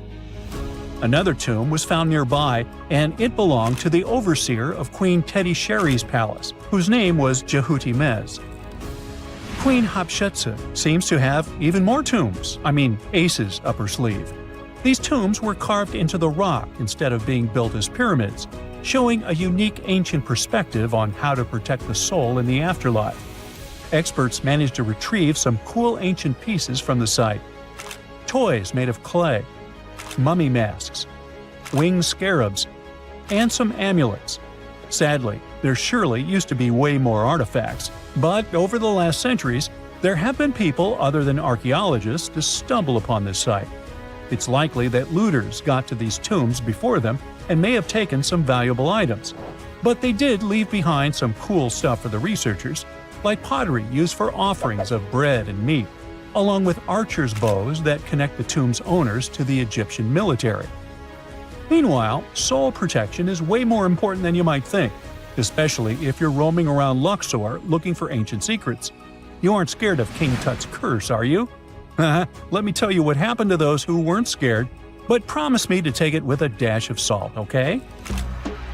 For years, Egyptologists, especially those who believed in paranormal activity, were convinced that there was an unsettling curse surrounding Tutankhamun's archaeological discoveries. This belief stemmed from the mysterious and untimely demise of several excavators who discovered the tomb in 1922 with no logical explanation for why they passed away. It was just easier to chalk it up to something supernatural and avoid the whole mess. But it turns out it wasn't a curse at all. It was likely the radiation that caused those excavators to perish. Now, you might wonder where the radiation came from. After all, while radioactivity was discovered in the 19th century, ancient Egyptians, despite their impressive pyramids, didn't have any radium lying around to make Tut's tomb glow like crazy. So, what could be the real story? It might have been toxic waste behind it all. Toxic levels of radiation from uranium and hazardous waste have been lurking inside the tomb since it was sealed over 3,000 years ago.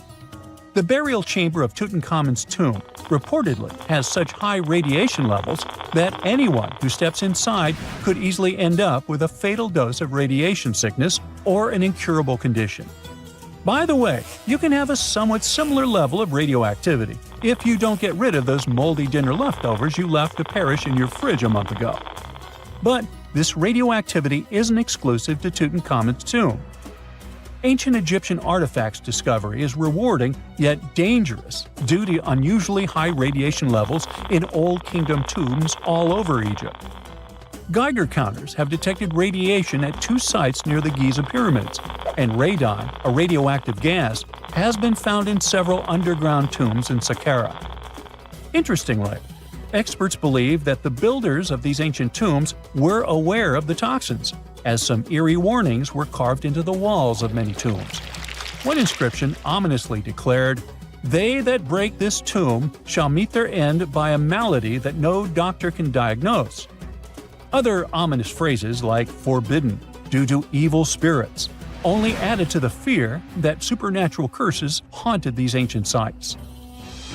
Ominous signs have stunned archaeologists since forever, but the fear grew even stronger a century ago with the mysterious passing of Lord Carnarvon, who funded King Tut's excavation in 1922 and reportedly explored the treasure-filled rooms, along with several others who entered the tomb. Arthur Weigall, another British Egyptologist who was present at the tomb's opening and is credited with starting the curse myth, passed away young when he was just in his 50s in 1934. Chances are the condition that made him pass was connected to radiation. In total, 6 out of the 26 people who were there when the tomb was opened met their end within a decade from various causes. Not only X-ray exposure, those reasons include asphyxia, stroke, heart failure, pneumonia, and even poisoning. Well, isn't this getting a little grim? There was one guy who opened the tomb and somehow managed to avoid the infamous curse, Howard Carter, or so it seemed. Some folks pointed to his survival as proof that the curse wasn't real. After digging up the tomb, Carter published several books on the topic and shifted gears from archaeology to dealing in antiquities for various museums. Despite dodging demise or injury, rumors swirled about how the curse may have impacted him in other ways. One of the big stories linked him to Lord Carnarvon's daughter, Evelyn. Some said he was madly in love with her, but she married someone else, so he chose to stay single. Others claimed they had an affair while she was in Egypt, which ended when her father passed away and she left the country for good. However, there wasn't much evidence to support these stories. Evelyn was just 6 when they met, and they remained friends until his last breath. She was even one of the few attendees at his funeral, but denied any romantic involvement, saying they weren't that close. A year after the revolutionary discovery near King Tut's tomb, Evelyn married politician Sir Brograve Beauchamp and had a daughter. That same year, Beauchamp toured the tomb with his parents, guided by Carter himself. Carter never married and, aside from those posthumous rumors about Evelyn, had no other romantic connections. While the curse adds an intriguing twist to his life story, his tendency to keep relationships at arm's length was evident long before the tomb was opened. It seemed Carter just wasn't a people person. In 1939, after battling a serious illness, he ultimately succumbed to fate. He was 64, which was a pretty common life expectancy in the UK back then, so no one really thought it was off and linked it to an ancient curse. When he passed, it turned out he had several artifacts from Tutankhamun's tomb in his London apartment, which were eventually sent back to Egypt, marking what some viewed as the curse's end. Who knows? Maybe if he hadn't had all those ancient souvenirs at his place, he would have lived way longer. But all the other demises might seem off. The curse theory was likely fueled by some strange events during the excavation. Carnarvon got a mosquito bite that became severely infected, and around the time they opened the tomb, Cairo experienced a bizarre power outage and a freak sandstorm. Back in England, the Earl's dog, Susie, managed to escape from Carnarvon's house and began barking frantically at seemingly nothing. At least that's what the staff and family saw. Strangely enough, at the very moment her owner's heart stopped, Susie started howling and fell down without showing any signs of life.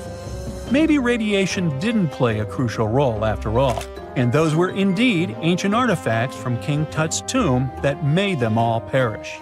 Spooky, huh? Have you heard of Göbekli Tepe? It's an ancient site in Turkey that literally made historians rewrite history books. Over 11,000 years ago, a group of prehistoric humans crafted an enigmatic masterpiece that's even older than Stonehenge.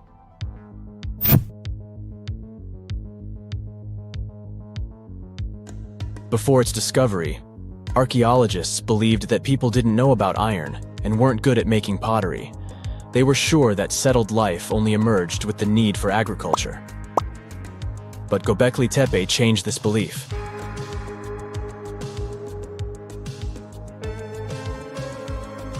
The place has revealed that it was the temple that paved the way for a settled life, not agriculture. Until this discovery, researchers believed that farming was the catalyst for sedentary living. Meet Professor Schmidt, the guy whose findings changed this theory. He managed to prove that hunter-gatherer communities laid the very foundations of this way of life.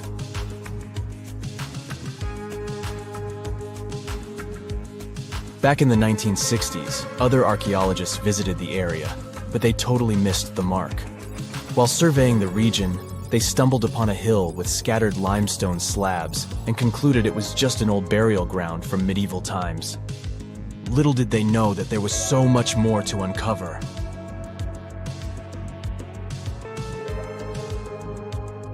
In 1994, Schmidt embarked on his own survey of prehistoric sites in the area. Surprise! He instantly realized he had discovered something truly extraordinary.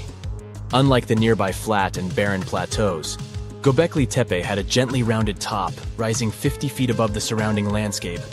Funny enough, the translation of this place's name is Potbelly Hill. Schmidt was sure only humans could have made something like this.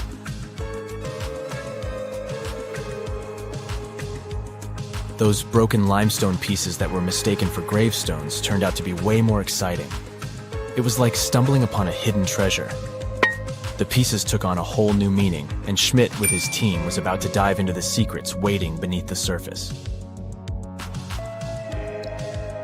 To their surprise, they found no traces of a settlement, no hearths for cooking, no houses, and none of those adorable clay figurines commonly found in nearby sites of similar age. However, they uncovered that those ancient people used tools like stone hammers. So, Schmidt and his team put their heads together and took a wild guess at the age of Göbekli Tepe's stone structures. Their estimation got backed up by some limited carbon dating done right at the site. The ancient vibes of this place were finally starting to make sense. It was like a puzzle slowly coming together.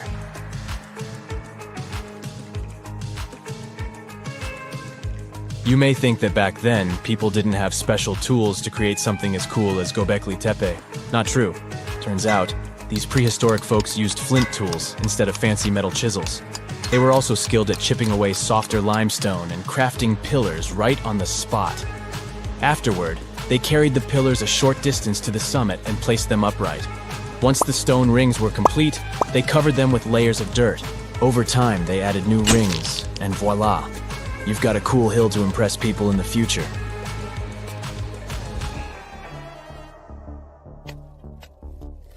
During their first year of excavation, the team went through 15,000 pieces of animal bones from wild creatures.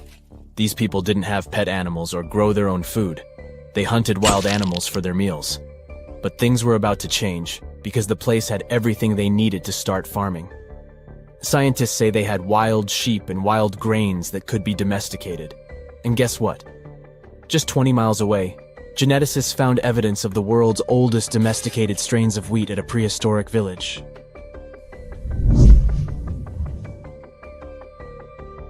These amazing findings have completely changed how we view civilization. In the past, experts believed that people needed to learn how to farm and settle in one place before they could build temples and develop complex societies. But guess what? Schmidt's research flips that idea on its head. He claims that the incredible effort put into constructing these astonishing structures actually set the stage for the development of advanced societies. It means that societal and cultural changes happened before agriculture. Schmidt has this fascinating hypothesis about Göbekli Tepe.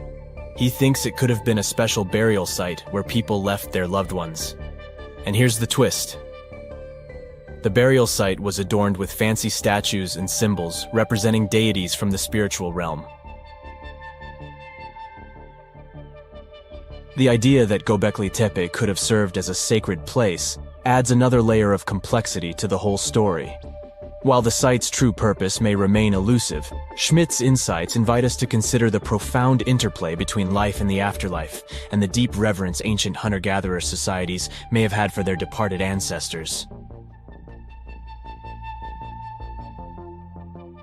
Now let's talk about the stars of the show, the mesmerizing T-shaped columns that dominate Göbekli Tepe. These mysterious structures range from 10 to 20 feet tall and most likely represent stylized human figures. But one figure stands out from the rest, the three-dimensional lion relief. This depiction really fires up our imagination. Why? Because it hints at the possibility that lions roamed Anatolia during the Neolithic period.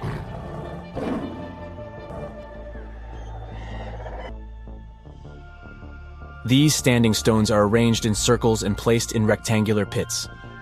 Each circle has a similar setup. Two big T-shaped pillars in the center, surrounded by slightly smaller ones facing inward. Talk about a stylish arrangement. These towering pillars reach a whopping 16 feet and weigh between 7 and 10 tons. Some pillars are plain and simple, while others are like works of art with intricate carvings. Foxes, scorpions, and vultures come to life, crawling and twisting on the pillars' sides. But it's not just animals depicted on these stones. Some pillars have abstract shapes representing humans, and even small carvings of clothing items. Some of them even have belts. Now, there's one pillar that stands out from the rest like a rock star. This super old stone pillar suggests that a comet crashed into Earth. It happened during a chilly period that lasted about 1,000 years. Previous studies examining Greenland ice cores hinted at this comet theory, but now the carvings at Göbekli Tepe prove it right.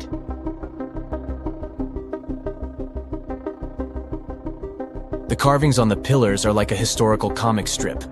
They even show a headless human figure. Researchers fed the images into a computer and discovered their connections to constellations, indicating that this temple might have been an ancient observatory. It's like our ancestors were trying to document this cataclysmic event in their own unique way. Archaeologists have been excavating and researching Göbekli Tepe since the mid-1990s, peeling back layers of history and providing us with a deeper understanding of the intricate relationship between various elements. They have no plans to stop the whole process for another 150 years. Who knows what else they'll find? You see, Göbekli Tepe has been labeled purely as a ritual site with no signs of domestic activities. We were led to believe that the absence of water meant it couldn't support semi-sedentary communities. But scientists believe it's time to shake things up and approach Göbekli Tepe with fresh eyes. It's time to question what we believed before and use new evidence and different ways of thinking. Like, there might have been a group of people living in the area who didn't stay in one place all the time. They moved around a bit but still had their own civilization, living in the area semi-sedentarily. Göbekli Tepe is not just home to a single temple, but an astounding collection of over 20 ancient structures. As archaeologists delve into the depths of this wonder, they are unraveling its unique layout, featuring two prominent focal points at the heart of each establishment, complemented by smaller structures and dividing walls. What's even crazier is that in this area, there are over 200 obelisks, which are narrow tapering monuments. This is a real human brain. Well, it was, until a hot cloud of ash turned it into glass. This crazy transformation happened almost 2,000 years ago, when Mount Vesuvius decided it was a good day to erupt and destroy cities like Pompeii, Atlantis, and Herculaneum. This particular brain belonged to a young man who lived in 79 CE in Herculaneum. Not the most famous Roman town, but it was the first place that was discovered under Vesuvius's ashes way back in 1709. Around 200 years later, archaeologists found the remains of this young man lying face down on a bed. All the smoke and ash probably made him disoriented, so while most of the citizens of Herculaneum rushed to the shore, hoping to be rescued, the brain guy ended up trapped inside a building and passed out. Weirdly enough, this saved his brain from completely disappearing. How in the world does a brain turn into glass? Well, when Mount Vesuvius erupted, it didn't expel just lava. It also sent away a really hot cloud of ash before the solidified lava could flow down. This type of lava, known as pyroclastic flow, could get as hot as 869 degrees Fahrenheit. An insane temperature, we know. Hot enough to melt your brain, but not hot enough to turn it into glass. The cloud of ash, however, can reach temperatures between 932 degrees Fahrenheit to 1,112 degrees Fahrenheit. But to turn something into glass, you don't just need heat, you need rapid cooling too. To put it simply, you have to heat something to a very high temperature until it melts into a liquid. If you let it cool down slowly, the molecules of this liquid will start to calmly organize themselves in the shape of crystals. But if this something cools down super fast, it will solidify in whatever shape the liquid was. It's like making ice cubes. If you pour water into a tray and stick it in the freezer, it will turn into ice because it cools down quickly. But if you leave the water out at room temperature, it'll just evaporate. This means that the brain melted due to a really high temperature, but before it could crystallize, for example, or just boil away, it got really cold. The flow from the eruption was not hot enough for this to happen, but the cloud of ash that reached town before the pyroclastic flow was hot enough to start this process, and fast enough to leave just at the right time. To figure out the exact temperature needed for this brain-to-glass transformation, scientists used a technique called differential scanning calorimetry. This fancy name basically means that they heat up glass shards to see when they start to change shape. They discovered that the cloud of ash had to be exactly 950 degrees Fahrenheit hot for the brain cells to start melting. Now, remember how I said this guy was inside a building, but most of the citizens were outside? Well, those people were also exposed to this drastic change in temperature, but they didn't turn into glass because they were not being protected by the walls of a building. The protection provided by the skull surely helped our guy, but it was not enough. And since other people didn't have the same protection, their brains basically poofed. And before you ask, no other parts of his body turned into glass. You see, you need some liquid for the glass-making process to happen. The brain has a lot of water and fat, which makes it a prime candidate for the glassification process. Yes, I've just made that word up. Other organs might have contained liquid, but they weren't as protected as the brain, so they were destroyed by the heat. And bones? Well, bones don't have enough liquid, so they just remained the same. The ones that didn't char, anyway. When the brain turned into glass, it looked a lot like an obsidian stone, a type of volcanic glass formed by the cool lava of a volcano. Even the forensic archaeologist who discovered this glassified brain thought it was just a stone at first. He was studying the bones of our hero when he noticed something shining inside of his skull, right in the middle of all the volcanic ash that filled it. To his surprise, this thing was way more fragile than obsidian and smaller too, with some fragments being only a few millimeters large. He only figured this was part of that guy's brain after he took the glass to the lab. With the help of a microscope, he discovered that this was not a stone but an organic tissue, which is basically cells that form our organs. This organic tissue was made by protein, a molecule produced by living things like animals and plants. And this was not just any protein. This one was specific to the human brain because every organ is made of different types of protein. The researchers also found nerve cells preserved inside this glass, complete with the tendrils that help them receive and send messages. The microscope also showed what was left of myelin, a fatty substance that gives a speed boost to the messages traveling along the nerves. This isn't the first time scientists discovered preserved human brains. In fact, more than 4,000 brains have been found since the 17th century. It may not look like a big number, but keep in mind that finding only the brain preserved in a skeleton while the other organs are gone is not that common. You see, the human brain is actually the first thing that decomposes when we're 6 feet under, and it usually turns into liquid. When scientists stumble upon a human brain, it's usually dried, frozen, or literally turned into soap. A brain can be dehydrated if a person perishes in a place that is very hot, like a desert. Frozen brains are found, obviously, in places that are super cold, like polar tundras. A brain turned into soap may sound weird, but the saponification process is not that rare. You need a lot of fat and oils to make soap, and the human brain is filled with this. It's a complex process, but if you find a brain that turned into soap, it must have been buried in a place that is very wet and has little oxygen. Back in 1982, for example, construction workers found dozens of human skeletons in a pond in Florida. They were all 8,000 years old, and 91 of them actually had their brains still somewhat intact. And by intact, I mean they turned into jelly soap. During the 2000s, the brains of 45 people were found in Spain, preserved because of this saponification process. This discovery helped researchers understand the chemical composition of the brains and even the weather conditions of the moment when these people passed away.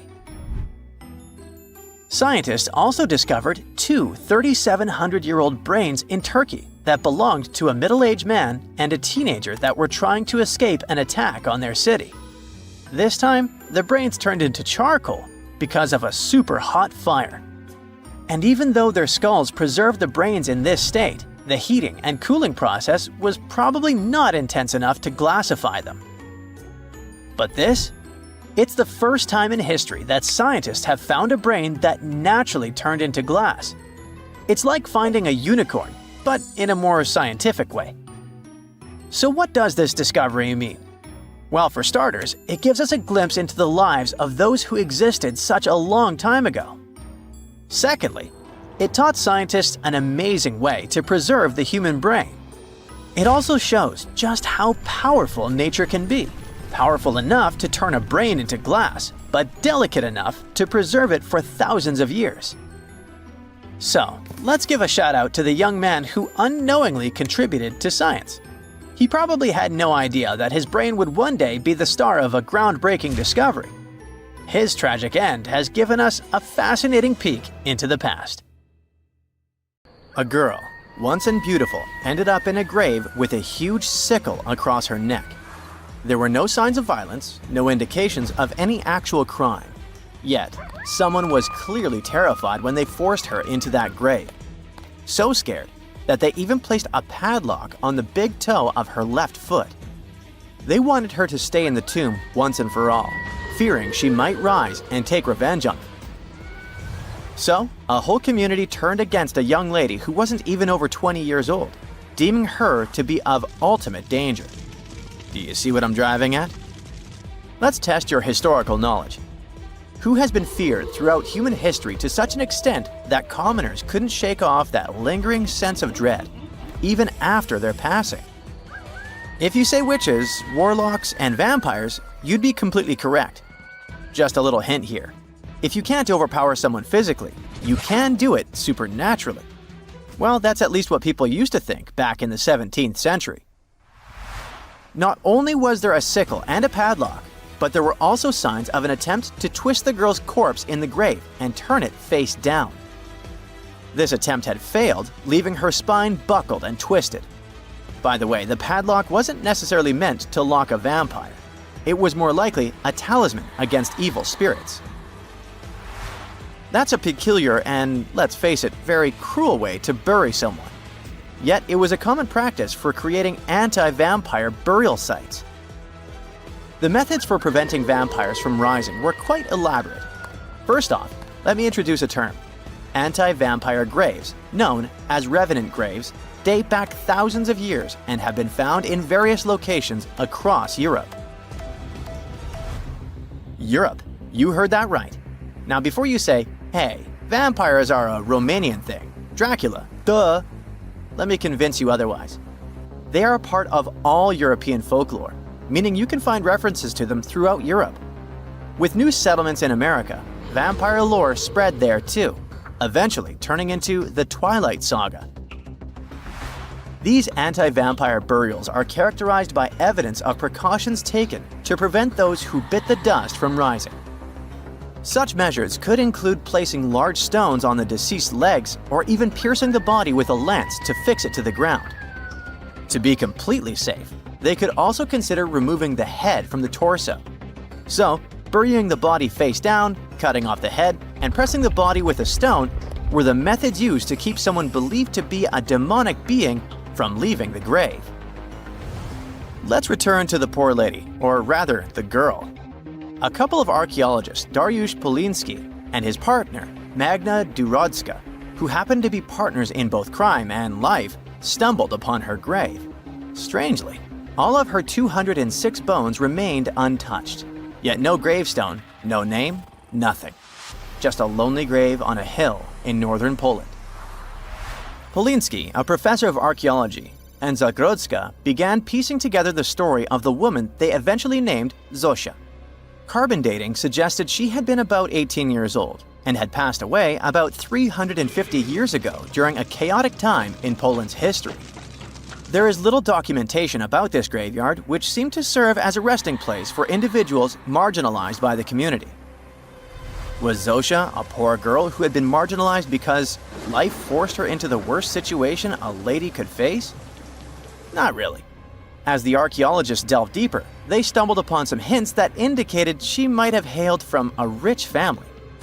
Her burial featured a stylish bonnet, and the delicate silk along with shiny silver and gold threads found with it suggested that it was part of an elegant headdress. This all pointed to the idea that she had some serious status or wealth. But the way she was buried indicated her outsider status in the village of Pien. Perhaps her presence there was unwanted, hence the idea of her being a vampire, backed up by the manner in which she was forced into the grave and held there. By analyzing the structure of her skull and extricating DNA from her skeleton, scientists created a reconstruction of what her face might have looked like. The specialists meticulously reshaped Zosia's likeness using modeling clay on a 3D printed model of her skull, which proved to be a deeply moving experience. They remarked that while they often worked on face reconstructions, in this case, they also sought to restore her dignity. Utilizing these three methods, the team reconstructed Zosia's 400-year-old face, revealing the human story buried beneath supernatural beliefs. It's ironic, isn't it? First, people tried their hardest to make the world forget her face and prevent her from ever coming back. 400 years later, people did everything they could to bring her back to life.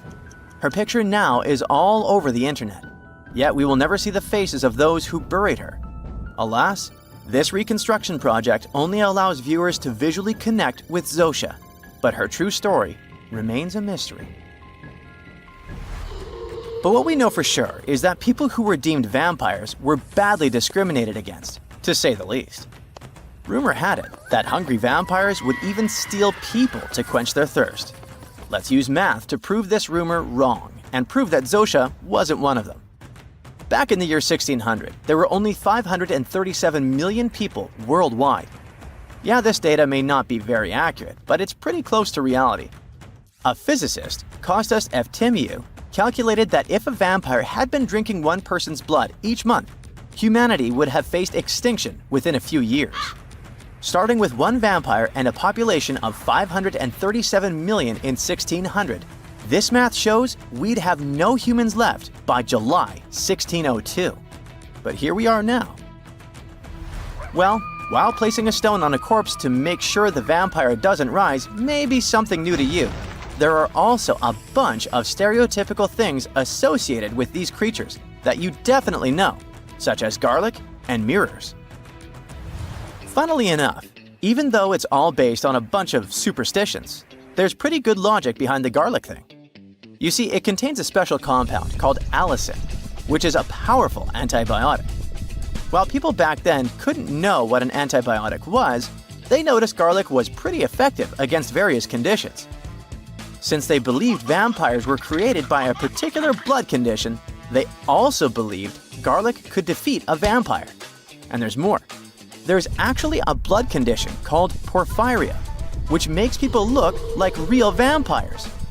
Their skin is pale and their teeth get bigger as their gums shrink. And guess what? People who have porphyria cannot consume garlic, as it worsens their condition. Wow, that's a cool coincidence. The next superstition is a bit fresher, and it's about vampires avoiding mirrors. The first known reference to the mirrors comes from the book Dracula in 1897. But why wouldn't a vampire show a reflection? Simple. Before the plastic era we live in, mirrors were traditionally backed with silver. Silver was commonly believed to repel evil spirits, possibly because it has antimicrobial properties. Much like garlic, its healing properties may be what was supposed to scare off a vampire. Another reason why suspected vampires may have avoided mirrors is the changes to their appearance from conditions commonly confused with vampirism, like porphyria and rabies. People afflicted with these conditions may have avoided looking in mirrors for that reason, causing others to assume that vampires avoided mirrors. But if you ever met a vampire and these methods don't repel it, I have one more trick for you. Ask the potential vampire to count. It can be spilled grains, seeds, or even the holes in the fishing net if you happen to have one. Vampires are into math, so they'll stop to count, delaying them until sunrise. And we all know that vampires don't do well in sunlight. Ironically, it's Count Von Count, a vampire who teaches us how to count on Sesame Street. A Portuguese archaeologist just discovered a bunch of sunken ships filled with gold, including a Spanish galleon with 22 tons of gold and silver. This much gold today is worth about $2 billion, and this is the money from one ship alone. Archaeologist Alexandre Monteiro made this discovery almost by accident.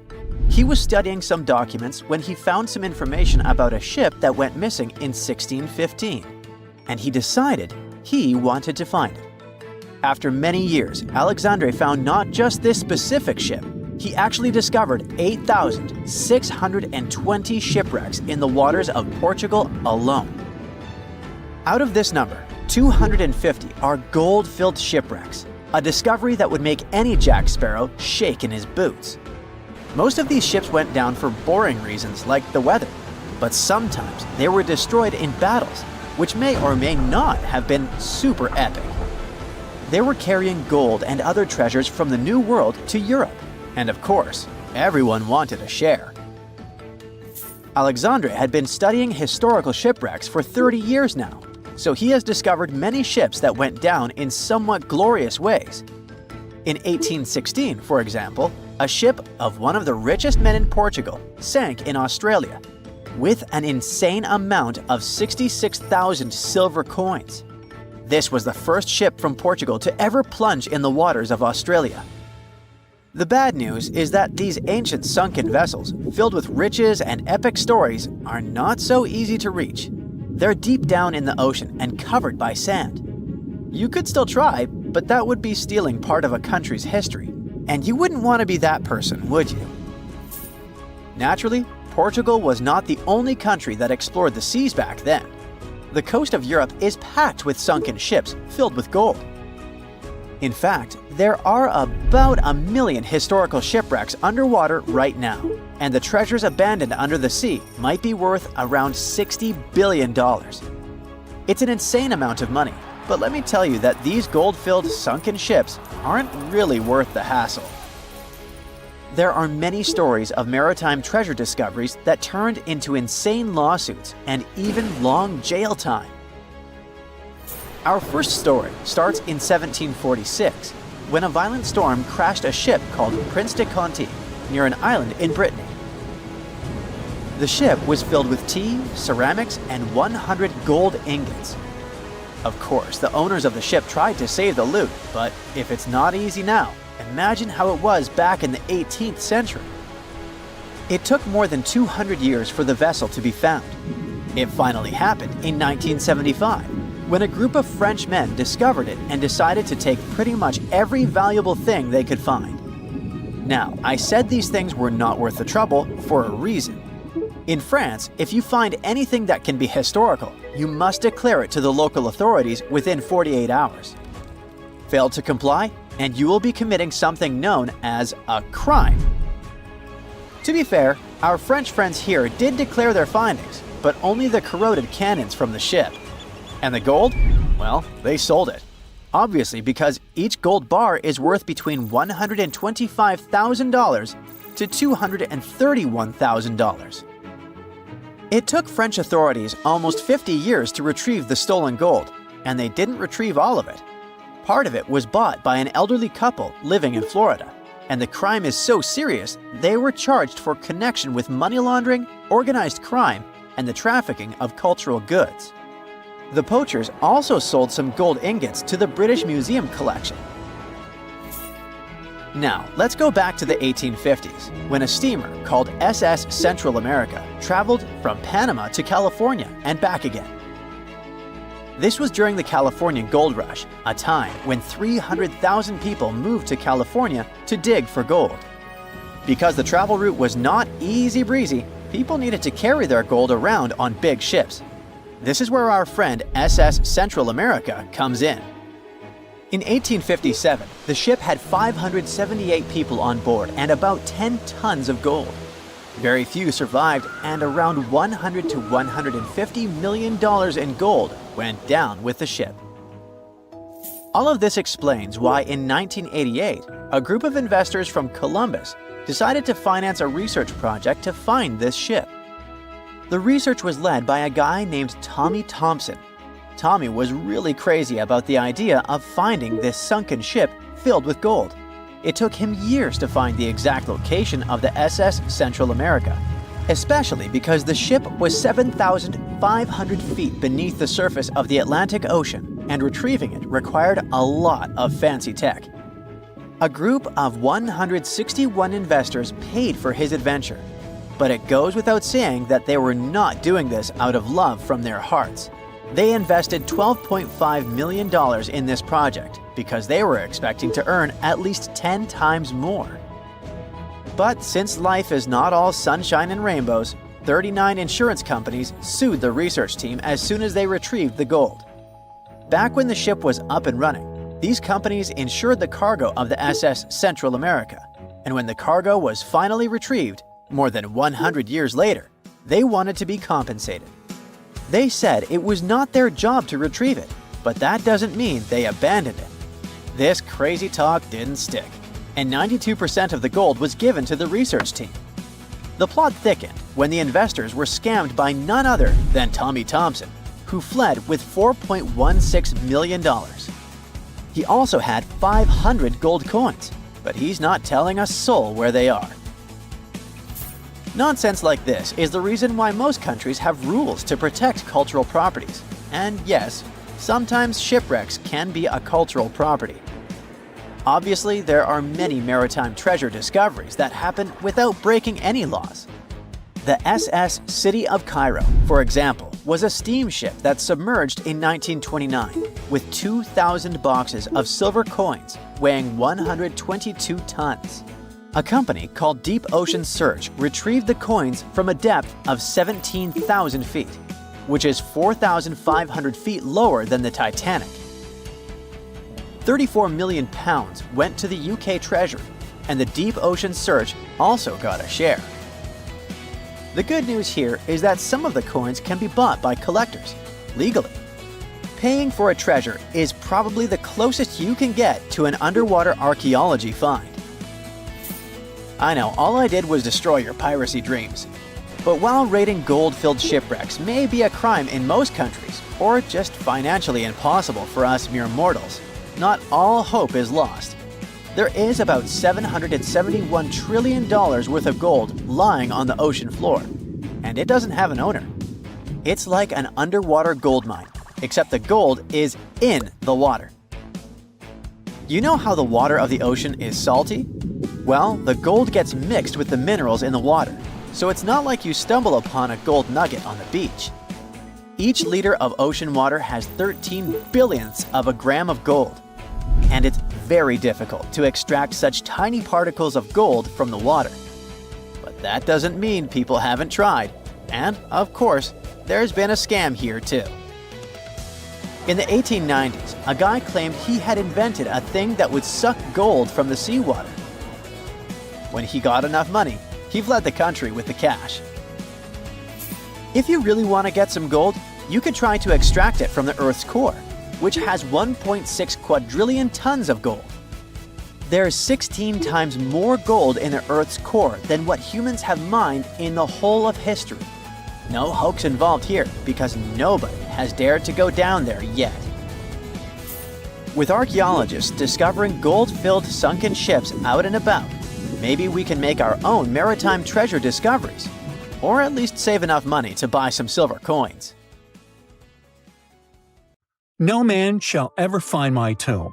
That's what, according to rumors, Cleopatra once said.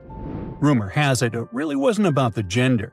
She wanted no living soul to disturb her, and I think she meant that no human would ever discover the location of her grave.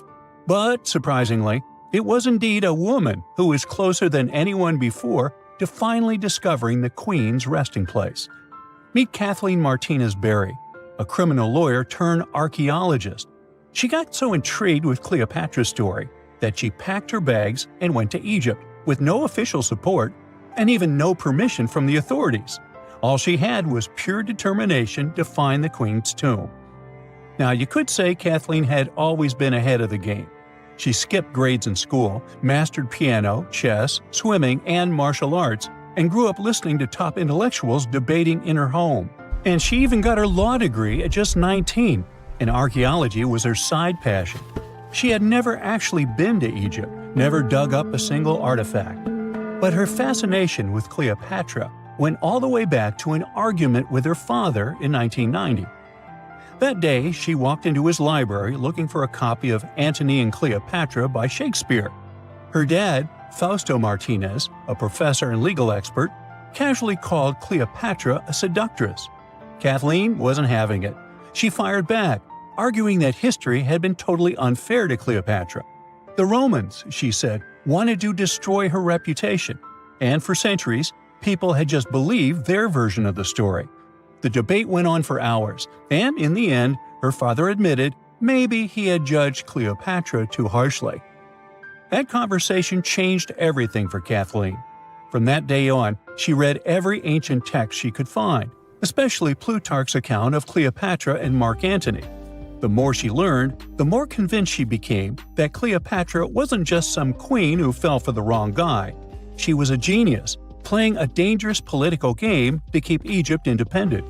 And the more she read, the more she started thinking, what if everyone had been looking for Cleopatra's tomb in the wrong place? That thought stuck with her. When she was caring for her second child, she earned a master's in archaeology. Multitasking. That reignited an obsession that would take over her life, uncovering the truth about Cleopatra. Even though most experts believe that Cleopatra's tomb, along with the final resting place of 13 other Ptolemaic rulers, lies somewhere beneath modern-day Alexandria, Dr. Martinez has a different idea. She believes Cleopatra was buried at Taposiris Magna, an ancient temple dedicated to Osiris, the Egyptian deity of the afterlife. But she still needed an ancient foundation plate.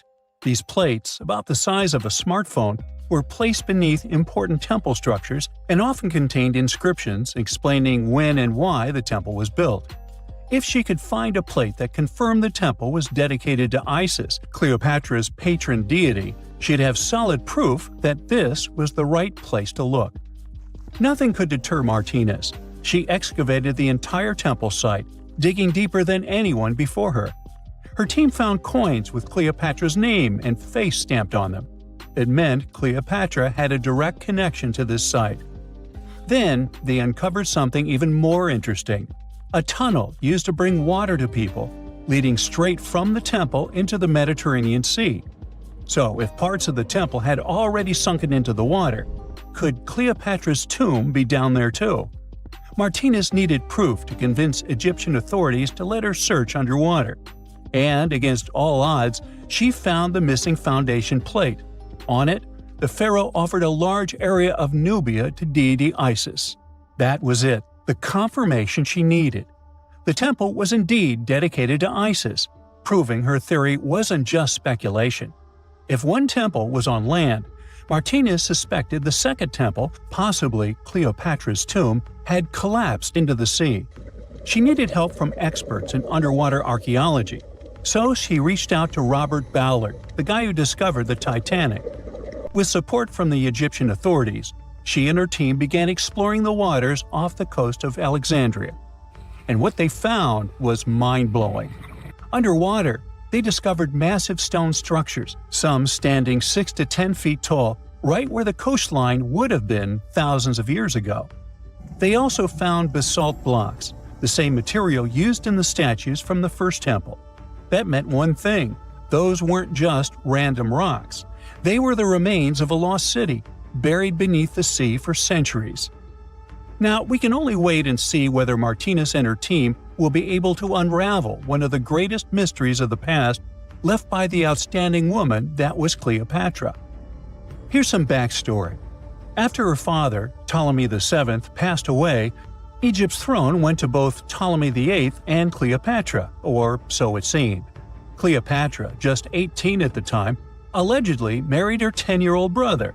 Yeah, ancient royalty had some different customs, though there's no solid proof of that. But sibling love didn't last long. Young Ptolemy decided he wanted all the power for himself and tried to push Cleopatra out. Forced to flee the country, she didn't just sit around feeling sorry for herself. She raised an army, ready to march back and take what was hers. That's how, at 21, she was already in the Sinai Desert, leading an army and planning her return to the throne. Now, by that time, Cleopatra had already been locked in a powerful political, and not only political, alliance with Julius Caesar. In June 47 BC, she gave birth to a son, Ptolemy Caesar, better known as Caesarion, who, many believe, was Caesar's child. But that didn't stop her from playing by Egyptian royal rules. And her husband number 2, her other brother, Ptolemy XIV. Yep, despite her ongoing affair with Caesar, Cleopatra married yet another sibling, because, in her world, keeping the throne in the family was the name of the game. Now, marriage aside, Cleopatra's bond with Caesar stayed strong. She even traveled to Rome with Ptolemy XIV for a state visit. But instead of playing the role of a dutiful queen, she stayed in Caesar's private villa by the Tiber River. But after Julius Caesar lost his life in 44 BCE on the Ides of March, Cleopatra's political standing became shaky. To make matters worse, her brother-husband Ptolemy XIV passed away soon after, and some suspect Cleopatra had a hand in it, leaving her as the sole ruler of Egypt. Meanwhile, back in Rome, Mark Antony was rising to power as Caesar's presumed successor. Wanting to size up the Queen of Egypt, he summoned Cleopatra, and she did not disappoint. Sailing into town on the lavish barge, dressed as a deity, Cleopatra made quite an entrance. Antony was instantly mesmerized, so much so that he left his third wife back in Rome and followed Cleopatra to Alexandria, where their relationship turned into a full-blown royal affair. The two had 3 children together. Together, they waged war against Caesar's adopted son, Octavian, in a battle for control of the Roman Empire. The last time the queen was seen, she was in her mausoleum, dressed in full royal splendor, diadem on her head, lying on what Plutarch called a golden couch. When Antony and Cleopatra lost at Actium, Octavian's forces marched into Alexandria. Cleopatra apparently knew the end was near, so she locked herself inside her mausoleum, surrounded by gold, silver, pearls, and priceless art. Those were the treasures she threatened to burn rather than let the Romans take them. Antony, meanwhile, wasn't going to let the Romans capture him alive. He wounded himself with his own sword, but before he passed away, he was carried to Cleopatra's side. She held him as he took his last breath in her arms. A little over a week later, Cleopatra made her own choice. Rather than face humiliation as Octavia's prisoner, she ended her life. Legend says it was the bite of a deadly asp, though history isn't quite clear on that. At the time, Cleopatra was only 39. Sounds like a rather full life to me. Okay, what if I tell you that the extraterrestrials we all imagine as little green men may actually look like very normal Earthlings and chill in Europe? This is the Iberian Peninsula, and people living there are under suspicion. Ooh. Here's the reason. Somehow, parts of the most important artifacts that the Iberian civilization called Treasure of Valena are made of metal that simply can't be found on Earth, because it's metal from a meteorite. Now let's tackle this step by step. This is the artifact itself, and it's composed of 59 different objects. Bowls, bottles, and bracelets. Is there a pattern there with all those bees? In total, the find weighs around 20 pounds, of which 18 pounds are 23.5 karat gold. Now, if you're not a metal specialist, I'll clarify it for you right away. For comparison, 23 karat gold is 95.8% pure gold, so 23.5 karat is even purer. The remaining percentage goes to other metals to help add strength and durability to the precious alloy. There was also silver, iron, and amber in that set. The artifact could have been pretty straightforward, but for these two, let's call them imposters. Look at this wrought iron bracelet and this hollow hemisphere. Can you see that? Those rusty lines on the hemisphere and the overall weird color of the bracelet do stand out, since everything else is made of purest gold. This all started back in 1963, when a researcher noticed a dark leaden metal among the shiny bowls and bottles. The metal was shiny in some areas and covered with a ferrous-looking oxide that was mostly cracked. Now, just so you understand, gold does not usually act this way. Gold is one of the least reactive of all metals, so it won't even tarnish, let alone rust. To figure out where this suspicious iron came from, researchers turned to mass spectrometry, which checks out the mass-to-charge ratio of molecules. Their findings showed that the nickel in the iron is similar to that found in meteoritic iron. Simply put, the bracelet and the hemisphere are of extraterrestrial origin. Ooh. Now, the exact age of the trove is hard to determine, yet it's crucial. We need to know the exact age to see if it coincides with the start of the Iron Age in the Iberian Peninsula. If it does, then no further questions here. But if it doesn't, well, it's, at the very least, weird, if not suspicious. So there's this three-age system. It comprises the Stone Age, then the Bronze Age, and then the Iron Age. The Stone Age is of no importance here, so let's compare the Bronze and the Iron Ages. The Bronze Age began when it was realized that combining copper and tin produced a material that was more durable than either metal alone. This era was all about major upgrades in tools and weapons, but two standout inventions were writing systems and the wheel. Then came the Iron Age. This time was all about slowly bringing iron into everyday life. Iron was way easier to shape into cool designs than bronze. Now, this was a big deal because iron, especially transformed into steel, provided significant improvements in all aspects of life. Tools became lighter, cheaper, and stronger compared to their bronze equivalents. You get it? Good. So, researchers have long debated whether the treasure dates back to the post-Archaic era or the latter part of the Bronze Age. The most recent study claims that those artifacts were created in 1400 to 1200 BCE, and something really doesn't add up. First off, the Iron Age began around 500 years after these artifacts were crafted. Plus, ancient craftsmen couldn't know back then how to work with metals that landed on Earth approximately 1 million years ago. And while the dates are really hard to explain, there is a logical explanation for the craftsmanship. The theory here is that those metal workers simply had access to the fallen meteorite, and thus, they could study it well and discover its properties before using it for decorative purposes. They could have figured it out through trial and error, and once they knew exactly how to work with this extraterrestrial metal, they proceeded to adorn the artifacts with it. Plus, there were the Phoenicians, who contributed to their craftsmanship.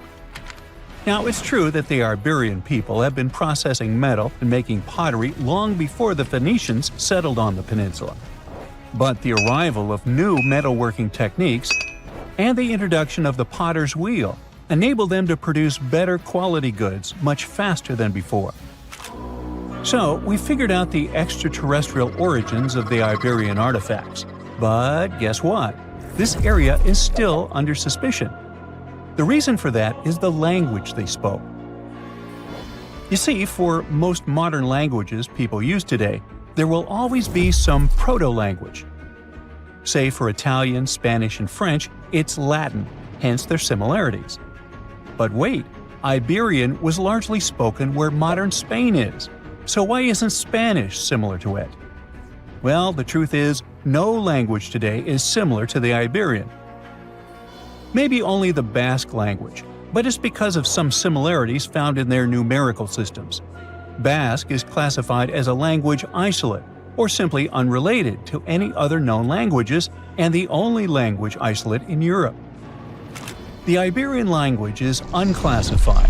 While the scripts written in it have been deciphered to various extents, the language itself remains largely unknown.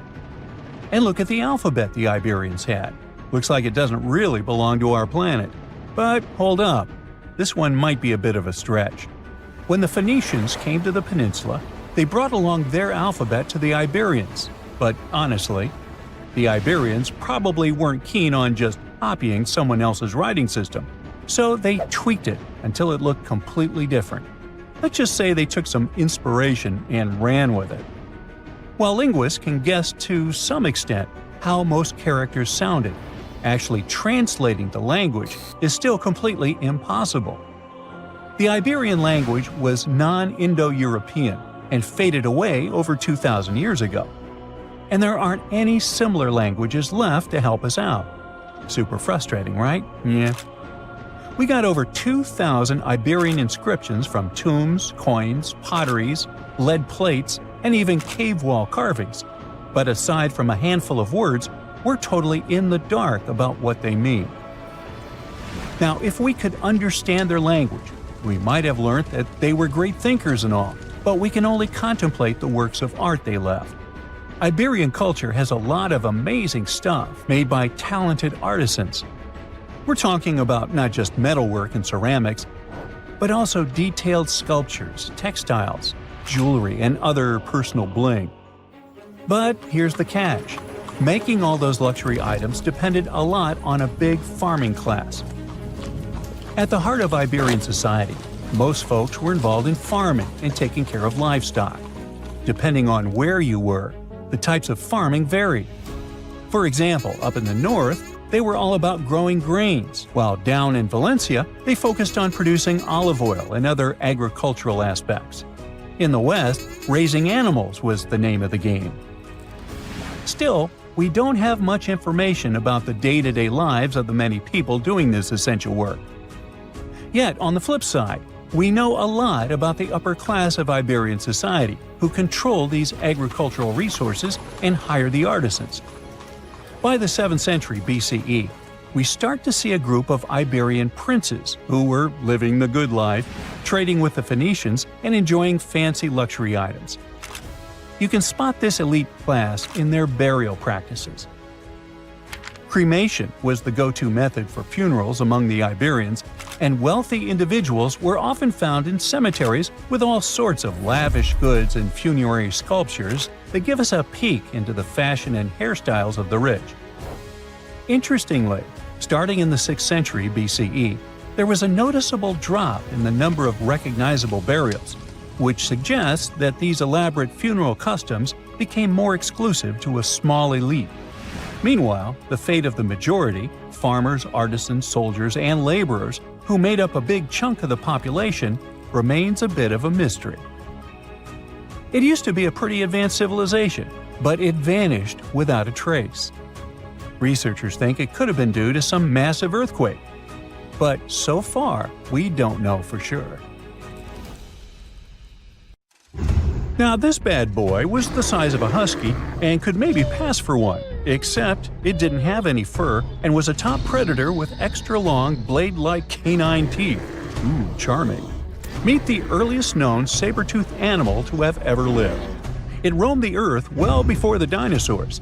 Scientists made the description of this creature based on its fossils found on the Spanish island of Majorca in the Mediterranean Sea. About 200 million years ago, none of us were around then, the very first true mammals appeared, and they lived right alongside the dinosaurs. But if we trace the family tree of mammals even further back, we'll find an ancient group called theropsids. They didn't look like mammals we have today, but they had some key features that would eventually help define mammals.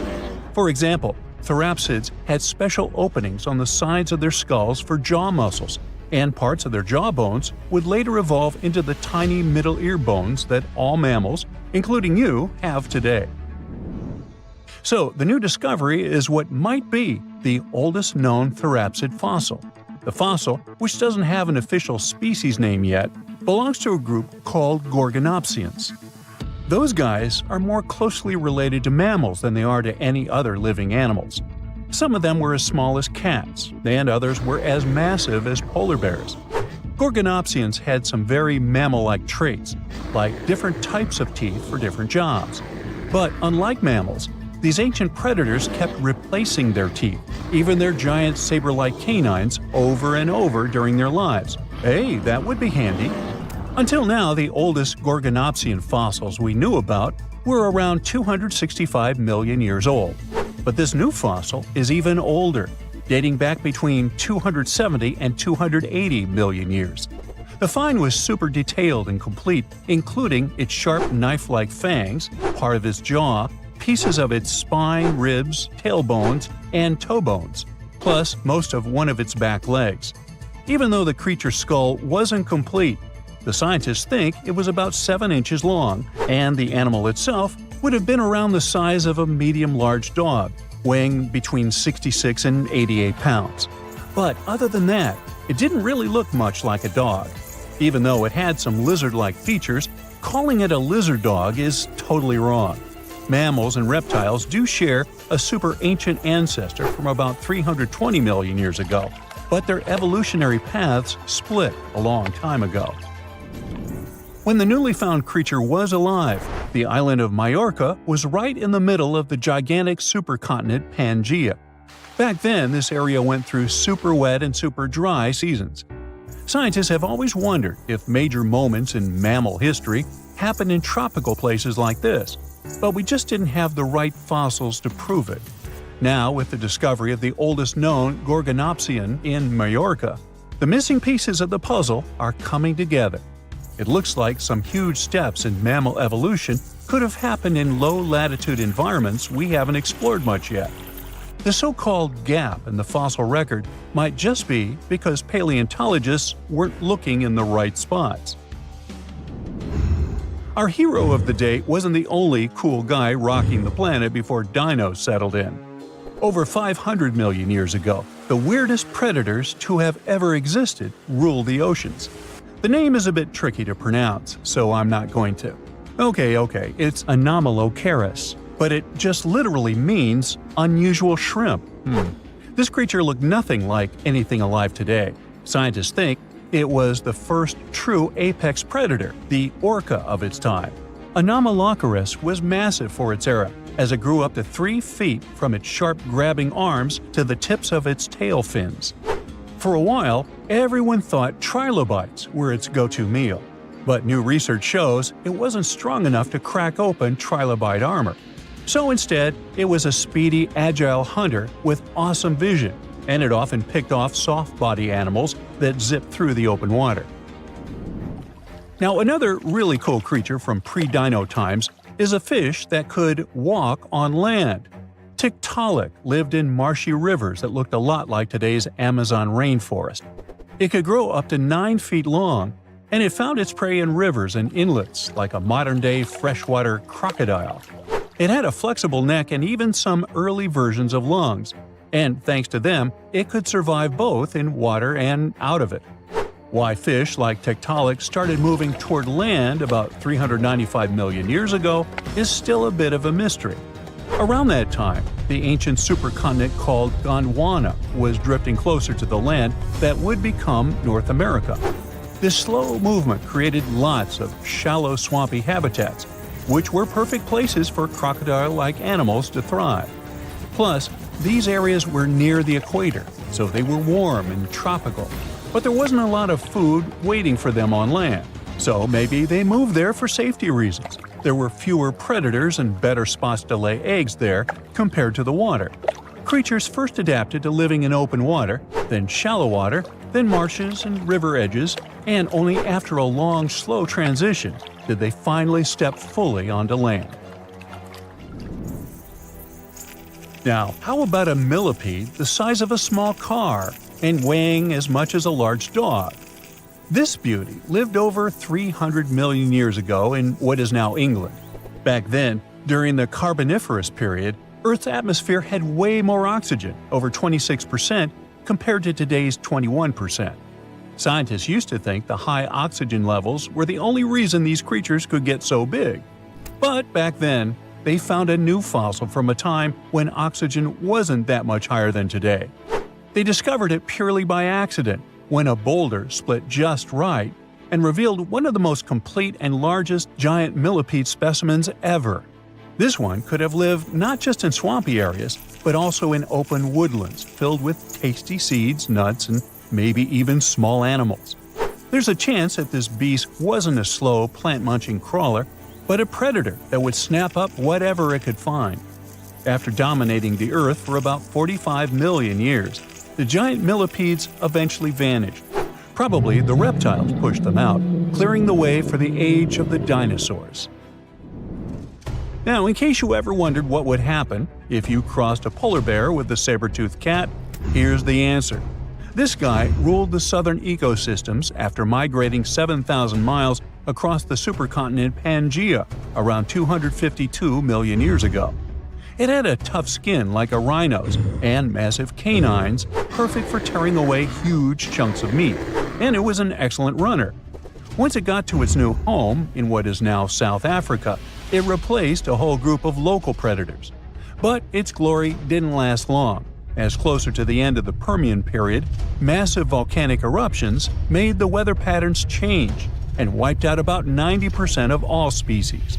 And because top predators are usually big, slow to grow, and not super common, they often vanish among the first when massive extinction events hit.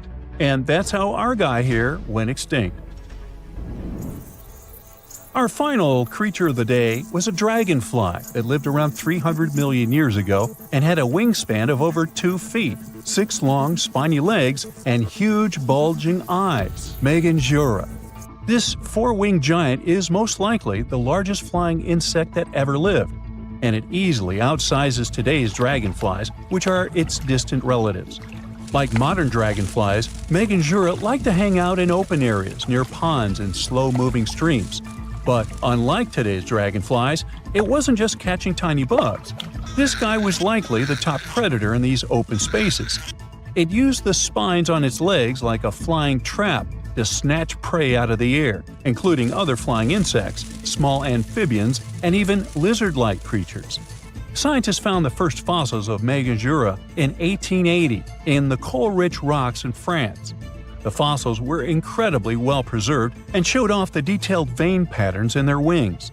Scientists think Meganjura grew so huge because it didn't have much competition from vertebrates, and the air back then, during the Carboniferous period, had a lot more oxygen than it does today. You are lost deep within the jungle in the Yucatan Peninsula in Mexico. There are strange noises all around you, and to make it worse, the sun is setting. Soon, you'll be alone in the middle of an unknown rainforest. Guess it was a pretty bad idea to come looking for El Dorado on your own, wasn't it? You keep walking as fast as you can when suddenly, wait! What's this you're seeing? It looks like large stairways made out of stone. This definitely doesn't look natural, so you take a picture. Maybe you didn't strike gold, but you might have just found something relevant. Congratulations! You found Akhumtun, a long-lost Mayan city, hidden 37 miles into the jungle. The name literally translates to stone column. Stone was probably in at the time, so these guys used a lot of it to build their pyramids, houses, and even ball courts. If you ever thought that Europeans invented ball games, think twice. Mayans loved to play ball games for recreational purposes. Akhumtun is part of a series of other long-lost Mayan cities that are being discovered with the help of new technology nowadays. We'll talk more about the other ones in a jiffy. Perhaps the biggest surprise of this one is that it was surrounded by wetlands, which is why the city was built on high ground. The city was monumental, covering an area of over 120 acres.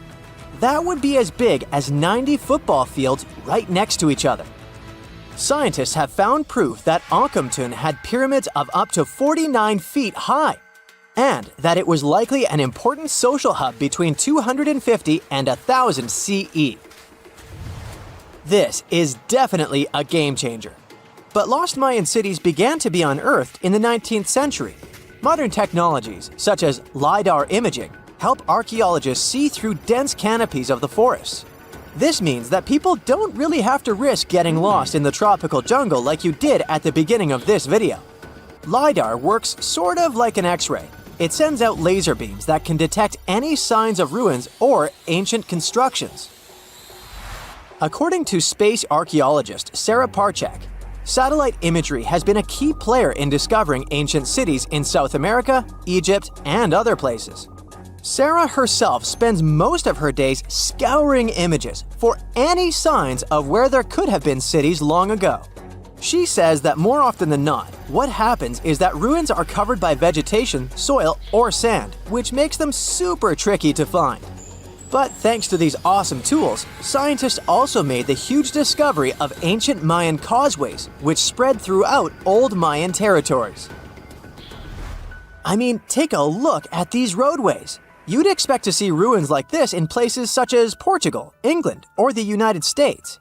I'm talking about 130 feet wide roads painted white to help travelers journey through the nighttime. Scientists recently unearthed a 110-mile network of roads such as these, and they think this dates back to before the first registered Mayan highways we've known so far.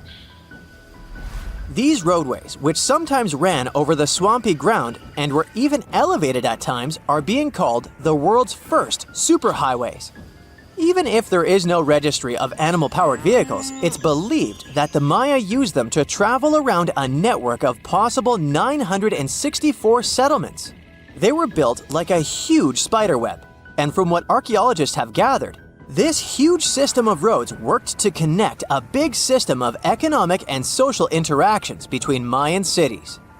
This completely debunks the traditional idea that the Mayan pre-classic period, which dates back to 2000 BCE, was made of small, tribal settlements. Imagine the manpower and engineering ability you need to muster to build something close to these white highways. Scientists believe that these causeways were built pretty much the same way as the Mayans built their pyramids, with a mixture of mud and quarry stone. Oh, and using several layers of limestone to make them white. That's pretty cool, right? But let's take a few steps back for a moment to get some context. The Mayans were one of the biggest pre-Columbian civilizations living in the Americas.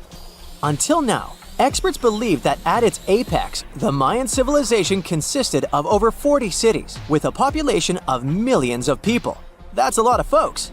Their civilization spanned Mexico's Yucatan Peninsula, Guatemala, and Belize. And they survived mainly on agriculture. The thing is, the Yucatan Peninsula was an extremely difficult place to grow crops. So the Mayans had to develop a complex irrigation system in most of their cities. They built a series of ceremonial buildings, pyramids, and plazas. The Mayans might have been keen pyramid builders, but they also developed an advanced astronomical system. With whatever ancient technology they had, they were able to predict the exact location of planets such as Venus and Mars, as well as the exact dates of eclipses. If you've ever seen examples of ancient Mayan cities, this is Tikal. Located at the heart of the Guatemalan jungle, Tikal is believed to have been the capital of the ancient Mayan conquest state. At its height, it was comparable in importance to cities such as London or New York in today's world. It's composed of a series of complex monuments. The North Acropolis is one of Tikal's most ancient complexes of monuments.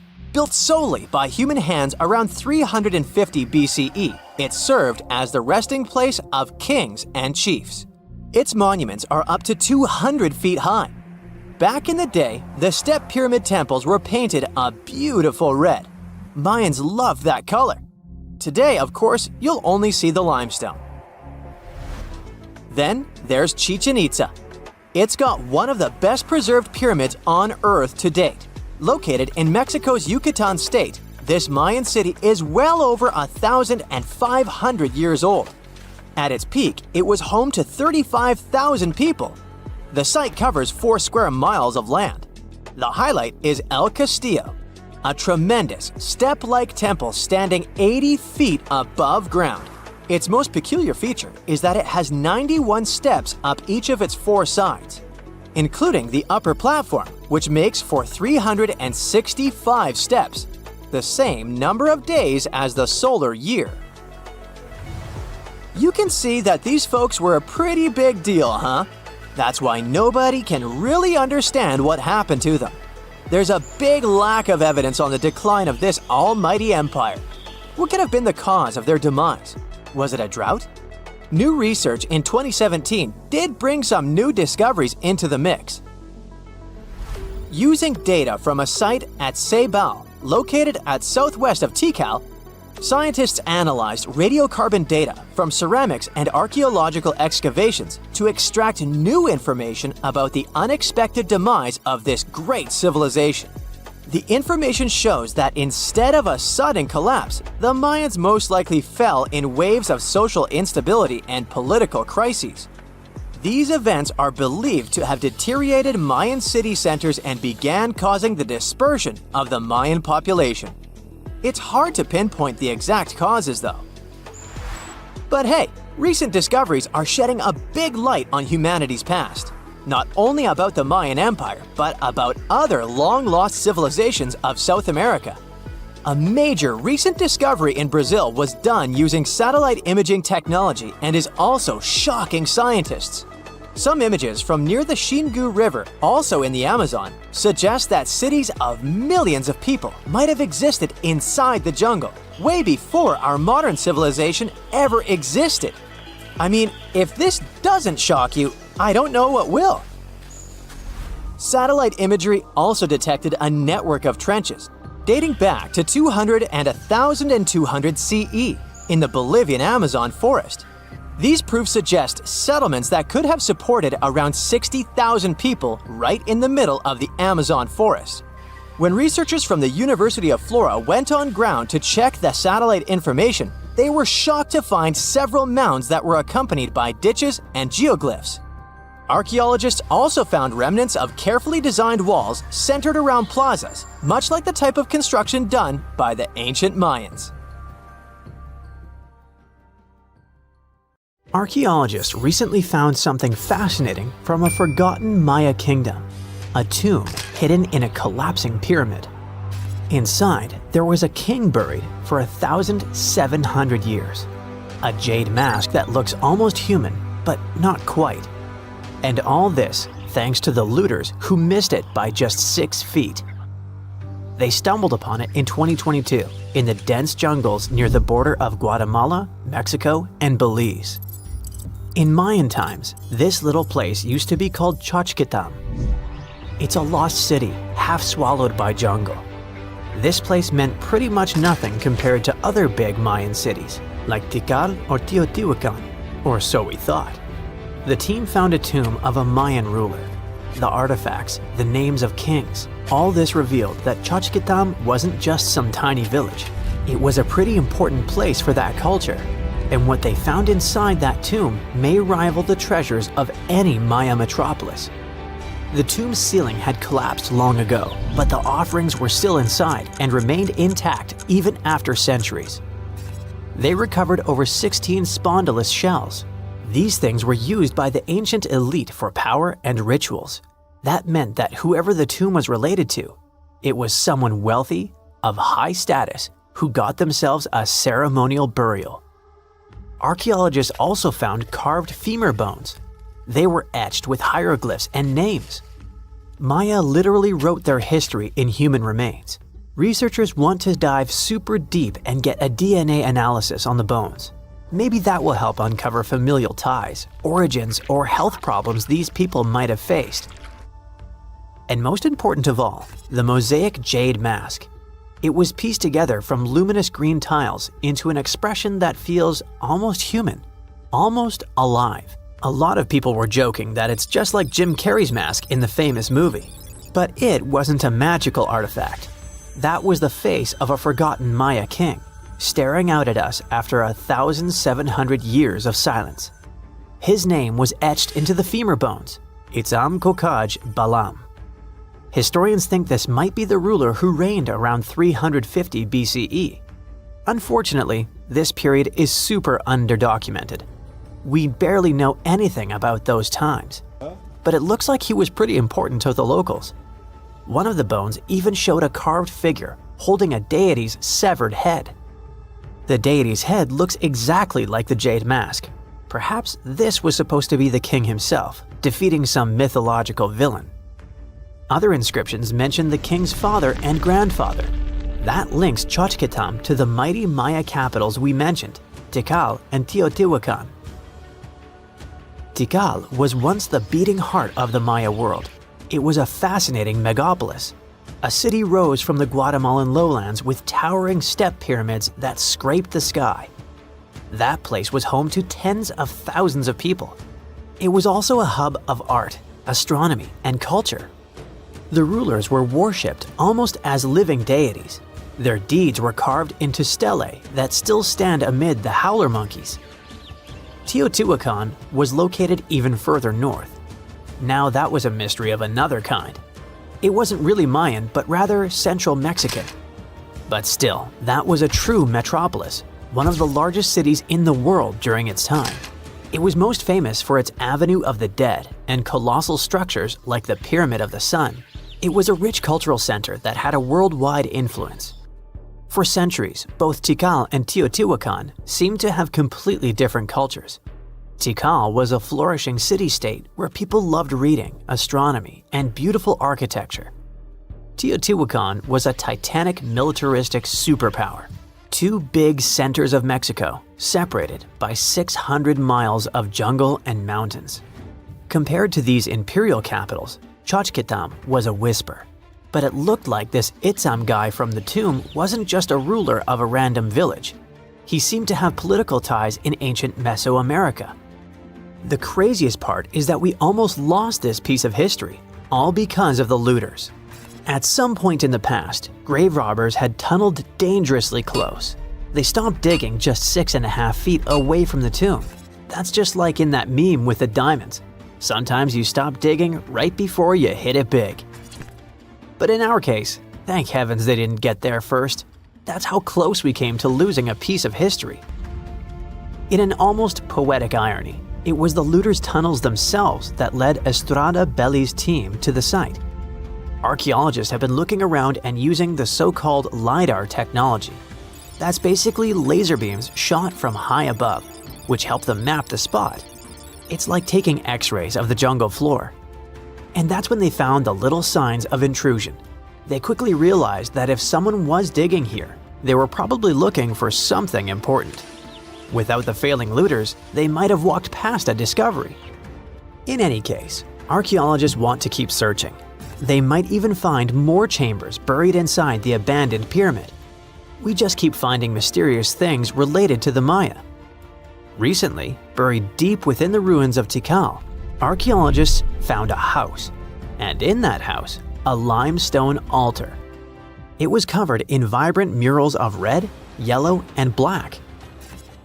What's weird is that this build wasn't made by Maya. It was unmistakably Teotihuacan in style. And just like the tomb from before, it was made about 1,700 years ago. The altar was discovered inside a Maya-era residence known as Group 6DX7. It stood 3.5 by 6 feet right in the center of the home.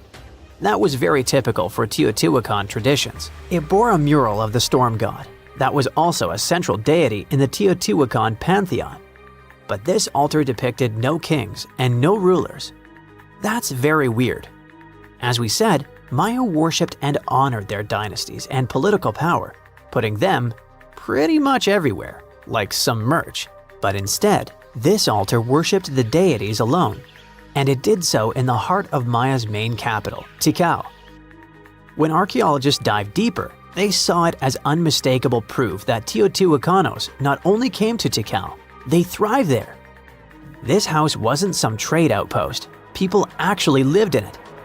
Teotihuacanos built homes, practiced their rituals, and left their deities behind in this city. And Maya seemed to be chill about that. Researchers think this was a home for some elite people from Teotihuacan, or maybe it belonged to Mayans who practiced Teotihuacano culture and deeply respected it. But it might be something darker than a simple, friendly multiculturalism. The two cities weren't in the best relationship. There was some tension, maybe even surveillance. The house and the altar were probably built around 300 to 400 BCE. That was a period when Tikal was rising in power. This might have caught the attention of the mighty empire to the north. It's almost as if Mayans poked the beast. By 400 to 450 BCE, that attention may have become something sinister. The altar could have actually been the symbol of domination. Had the Maya of Tikal truly welcomed their guests, or did they come here and bluntly started building foreign altars in sacred spaces? Did Teotihuacan use this as some kind of soft invasion? In that case, it would make sense for Mayans to destroy that place or vandalize it somehow. Mayans regularly buried their buildings and rebuilt on top of them. But for some reason, this altar remained untouched. Mayans found it and buried it with the surrounding buildings as they were. No vandalism, no destruction, no rebuilding even. Looks like they had some complicated feelings about Teotihuacans. It was a time when cultures clashed, fused, overlapped, and possibly spied on each other. Perhaps one day we'll learn more about what really happened among these ancient civilizations. Scientists have discovered a never-before-seen pyramid immersed in the sands of Judea. After a little digging, they discovered that it held treasures that had been untouched for over 2 millennia and historical secrets that we can only now access. At the Zohar Fortress site, 2,600 feet above the Dead Sea, archaeologists were searching for manuscripts that would provide new information about the history of the site. The excavation was originally part of a long-standing campaign launched by the authorities. Its goal was to protect the sites from looting and unauthorized excavations. What they didn't expect was to find a pyramid-shaped structure built on top of a hill, made of hand-cut stones, each weighing hundreds of pounds. At first, the experts thought it was just a tomb, but they soon noticed the shape of the original walls and understood that the mound was a construction. They immediately realized that someone had dug into the top of the structure, probably looters who had spotted something valuable there.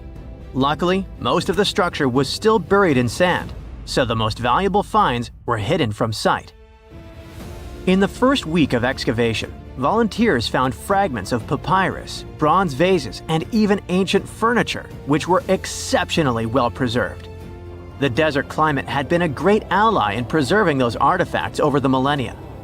With little humidity in the air, mold cannot form. So, organic materials such as wood and fibers are protected from cracking and deformation. Hypotheses suggested that the pyramid had been built during the First Temple period. However, new discoveries have shown that it's more recent, from the Hellenistic period. Considering this and the fact that the structure dates back 2,200 years, it's believed that it probably appeared shortly after the death of Alexander the Great, the famous ancient Greek king of Macedonia. At that time, his generals divided the former Seleucid Empire. Ptolemy took control of Egypt and the surrounding regions, including the Dead Sea area, while Seleucus took control of the north, which is now part of the Middle East. It's still not known for sure whether the pyramid was built under the rule of the Ptolemaics or the Seleucids. Both Ptolemaic coins and coins from the Seleucid kingdom have been found at the site.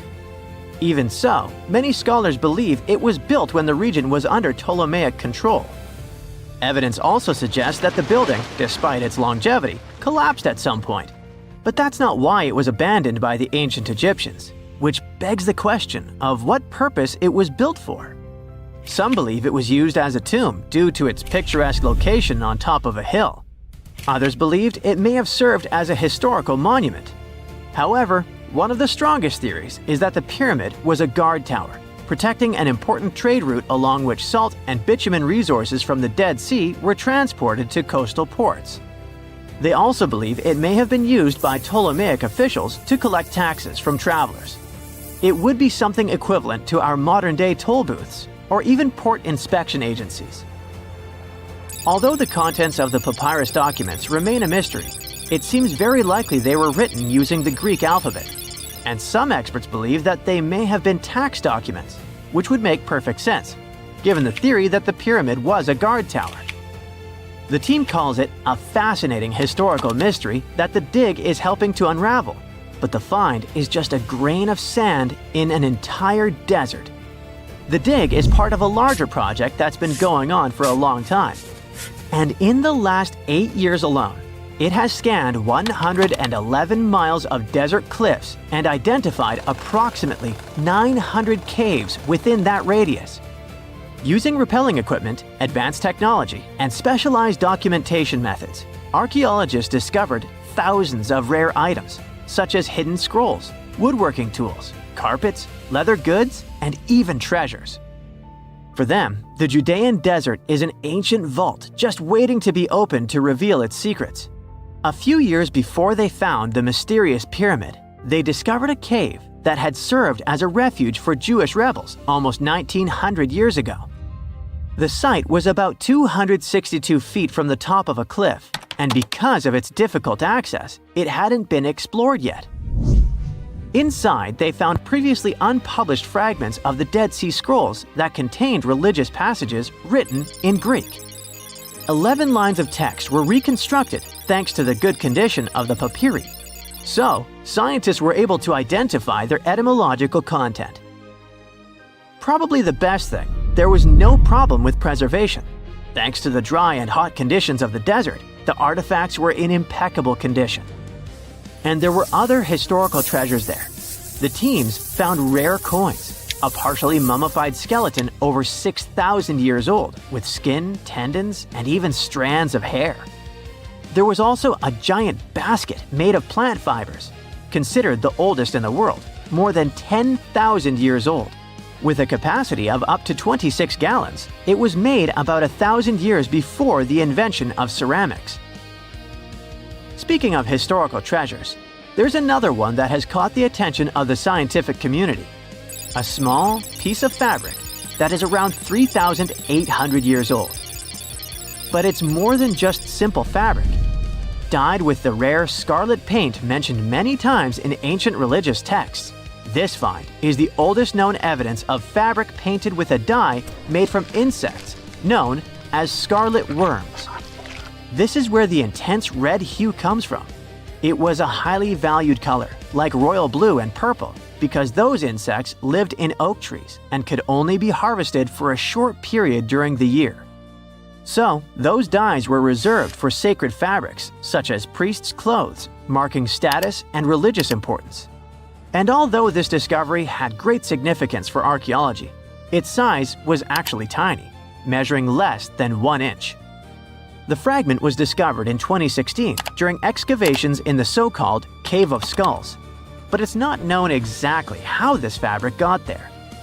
According to experts, it's evidence that people knew how to dye wool fibers already 3,800 years ago or so.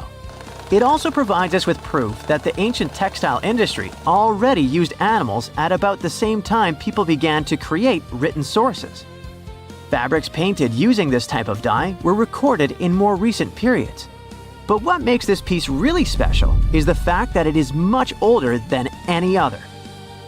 Another important discovery was made in 1980 when scientists found a seed that was over 1,000 years old, which turned into a mysterious tree named Sheba. They spent 14 years cultivating this plant, which is now about 10 feet tall, only to discover later that it could belong to an extinct lineage of trees that had grown in the region. The seed dates back to a period between 993 and 1202 CE, and they believe that Sheba may be a biblical tree commonly associated with healing. Although it's not been possible to identify the exact species, since the tree hasn't flowered, we know that it belongs to the genus Commiphora, which is related to famous African plants, such as the myrrh tree. But time has revealed something even more special. Its leaves and resins are rich in compounds that have medicinal, antioxidant, and even skin-soothing properties. This means that the tree may represent a forgotten lineage whose resin had medicinal value and was mentioned in ancient texts. This brings to light how ancient people dealt with botanical medicine. You're probably familiar with the saying, X marks the spot. It comes from pirate lore and adventure stories often linked with treasure maps. They may be out of fashion these days, but that doesn't stop countless antiquity hunters from searching through hills and fields daily. One such enthusiast didn't have a map with a giant X on it, but when his metal detector beeped on a sunny day in April 2025, he uncovered one of the largest buried coin hoards ever recorded. So, what kind of treasure are we talking about here, and what makes it so unique? The discovery was made by Romanian hobbyist Marius Manghia, who says he just wanted an excuse to get some exercise and fresh air. During one of those walks with his metal detector in a location 30 miles southwest of Bucharest, the device picked up a signal. As he began to dig, he found a handful of silver coins just beneath the surface. Though oxidized, they seemed remarkably well preserved.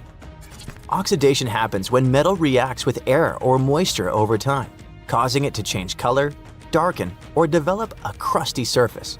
Just like a sliced apple darkens when exposed to air if left out too long. The pile of coins grew quickly.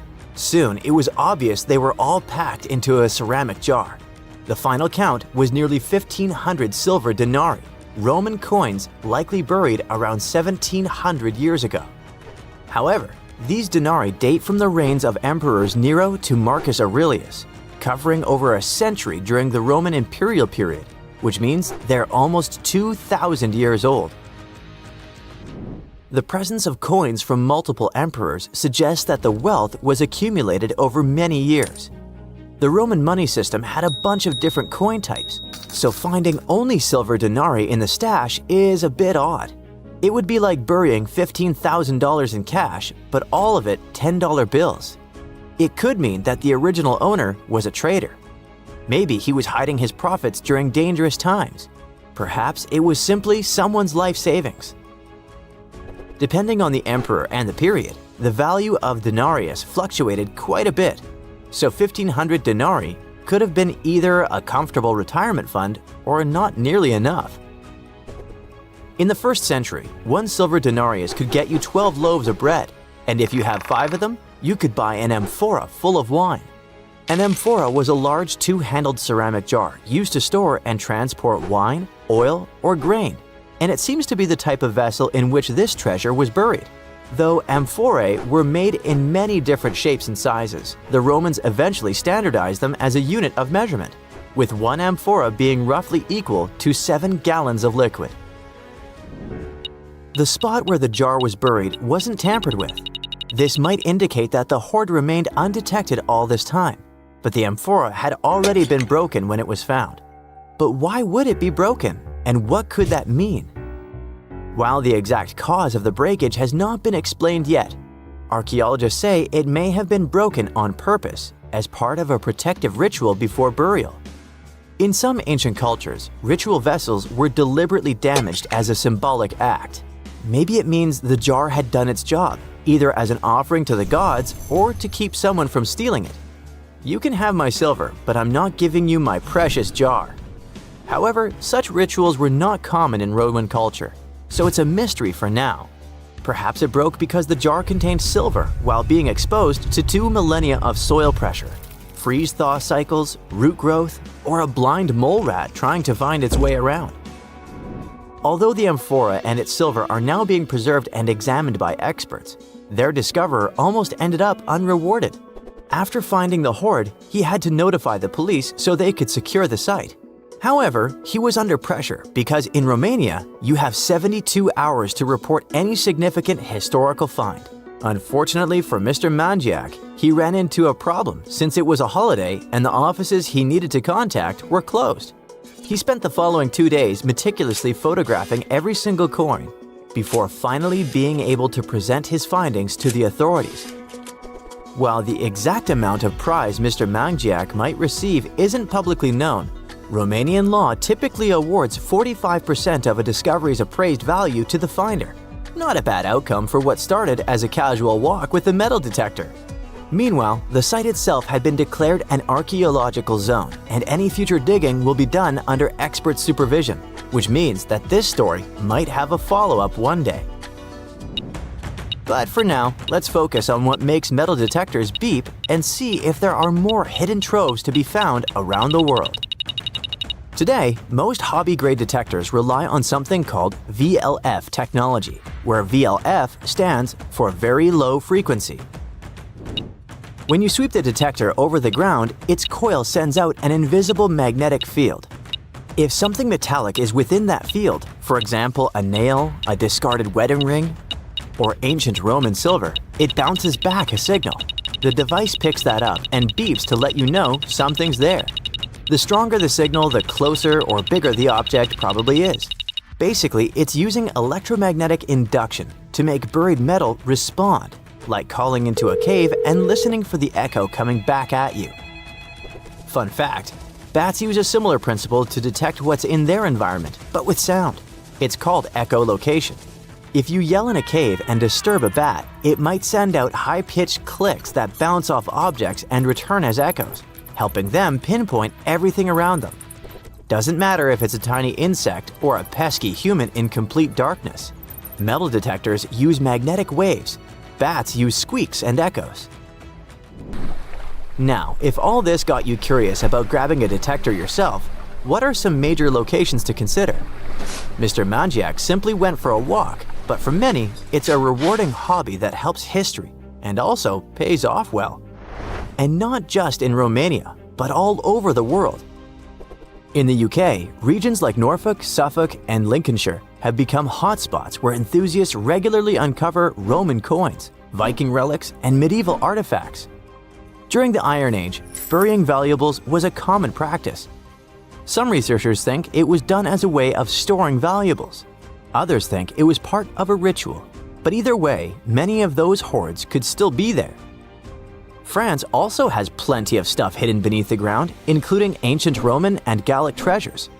In the Netherlands, someone recently uncovered a fragment of an extremely rare Viking sword. Scotland is no exception either, and findings like Peebles' hoard give additional insights into the Bronze Age. If you don't feel like venturing alone, there are organized metal detecting tours available in various countries, offering guided access to historically rich sites. That's if you're planning to search for lost relics. But what if you want to bury your own treasure chest and hide it from a metal detector? How far do you need to dig? Most hobby-grade detectors can spot a large object close to 3 feet deep. Smaller stuff like coins, just 6 to 8 inches. We also have to take into consideration that wet ground can actually boost detection. It helps signals travel better and makes buried metal easier to spot. On the other hand, professional, expensive detectors that use advanced technology can detect large metallic targets at depths of almost 100 feet, especially on a rainy day. But unless you bury your chest in a strategically important place, odds are it'll stay uncovered. Just don't forget to mark the spot on your map with an X. For years, the world's most valuable shipwreck was just a legend, until now. It has finally been found, and among the wreckage was a real treasure worth $1.1 billion. To understand this better, we need to go back to 1622. That year, the mighty Spanish galleon Nuestra Señora de Atocha set sail from Havana. packed with riches belonging both to King Philip IV of Spain and to the wealthy members of the crew. We're talking about gold, silver, copper, and emeralds from Colombia, Peru, Mexico, and Venezuela. The cargo was so large, totaling more than 40 tons, and so vast that it took 2 months to transport it to the ship.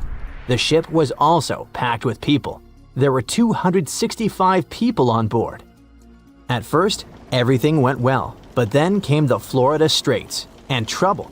The crew found themselves lost in the night that was not only cold, but also stormy. And before long, they were facing a powerful hurricane. The wind tore the masts apart. Giant waves destroyed the rudder, and soon, the Atocha was sinking toward the darkness of the seabed. The disaster that night meant a huge loss of wealth for King Philip IV, but even worse was the loss of life. Of the original 265 crew members, only 5 survived. They managed to climb up the mizzen of the ship, the only part that remained above water. With all that treasure gone, the Spanish were quick to spring into action and devised a salvage operation. 5 ships were sent to recover the cargo. The plan seemed simple and easy. After all, the hatches were securely locked, so the treasure could still be there. But almost immediately, things went wrong. For example, one of the 5 ships ran aground before it could even begin its journey. In the end, the search dragged on for 60 years, and many factors contributed to the mission's failure. That may not seem so bad today, but back then, divers didn't have the technology or safety equipment that we have today.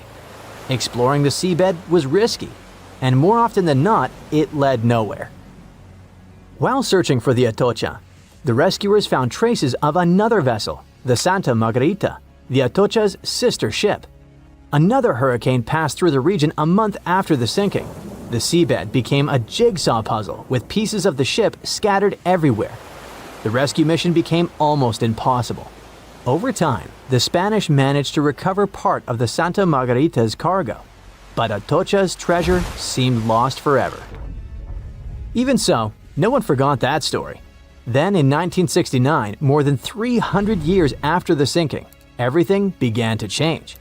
An experienced deep-sea diver, Mel Fisher, stepped in and decided to rewrite history. Mel had already spent a big part of his life at the bottom of the sea. He and his wife even ran a diving school in California. So, Mel gathered his family and moved to the other side of the country.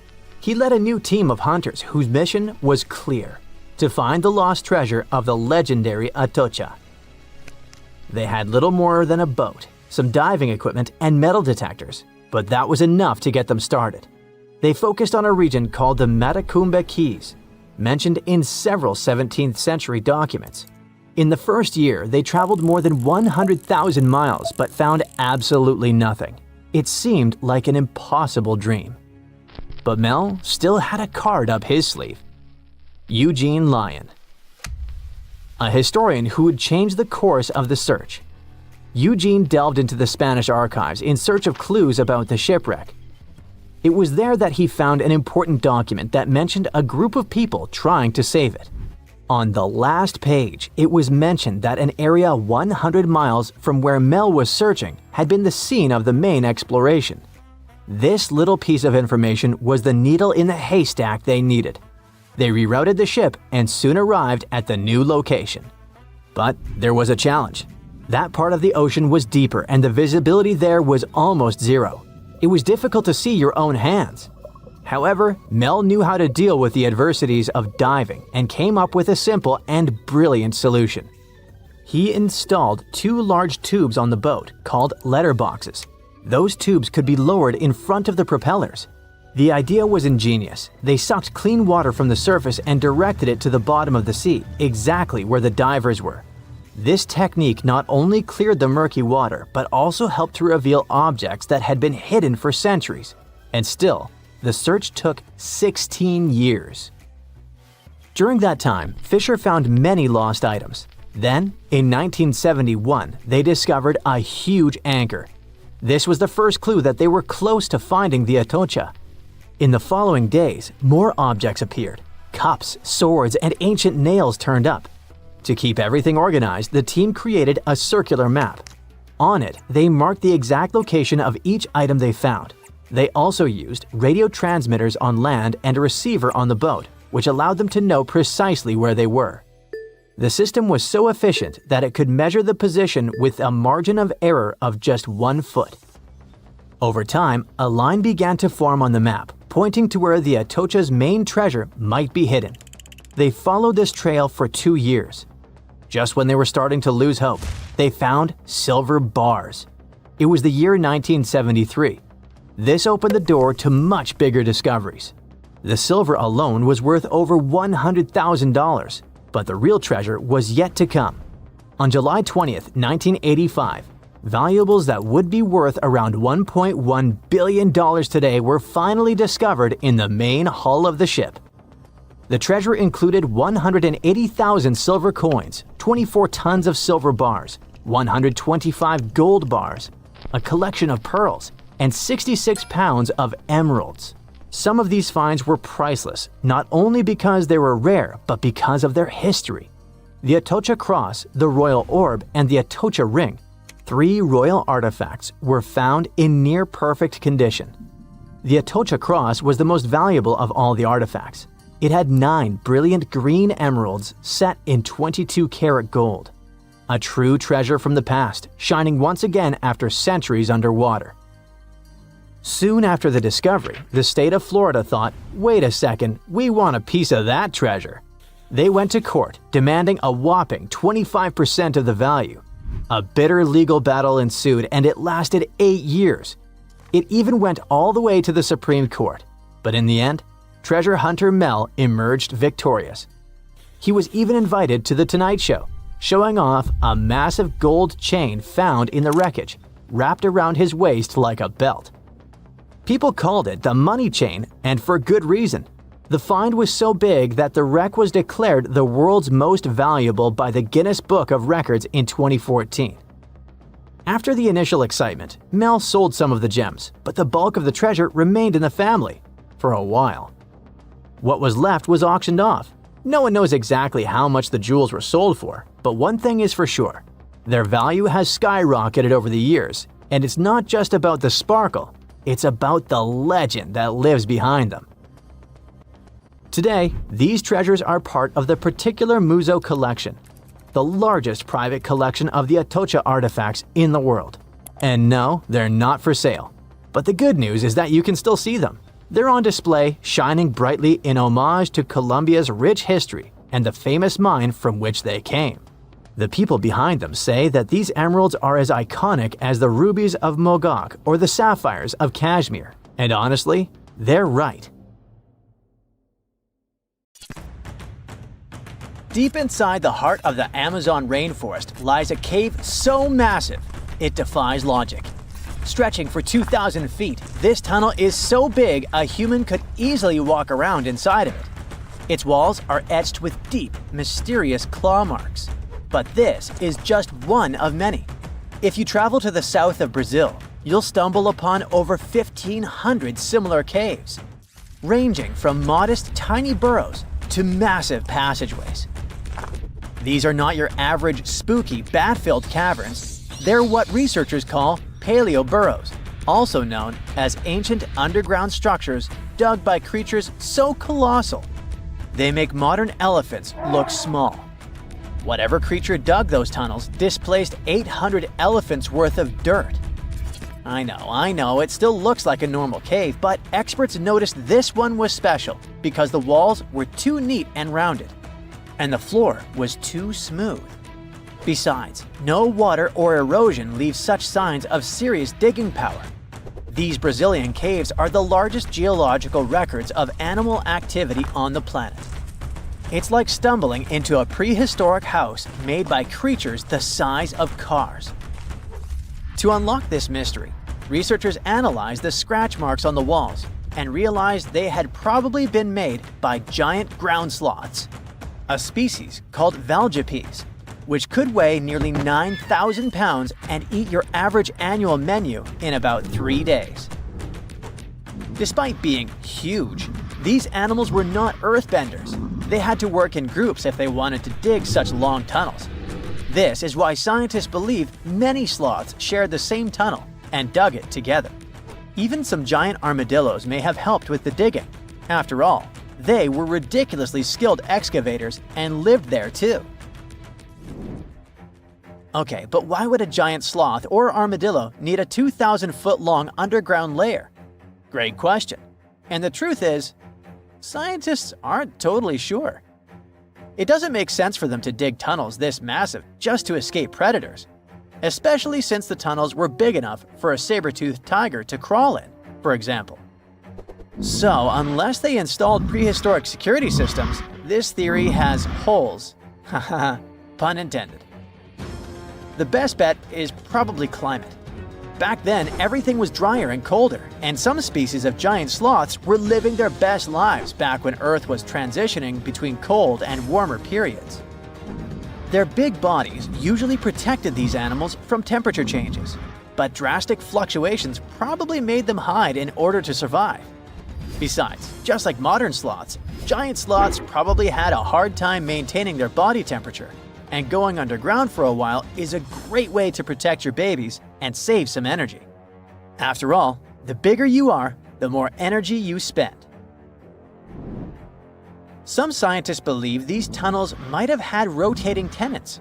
One sloth moves in, digs a bit, leaves some scratch marks, moves out. And sometime later, another one crashes there and adds its own decor touches. A hostel for ancient megafauna. All evidence points to a more timeshare situation than a prehistoric private property. After all, these creatures weren't exactly social butterflies.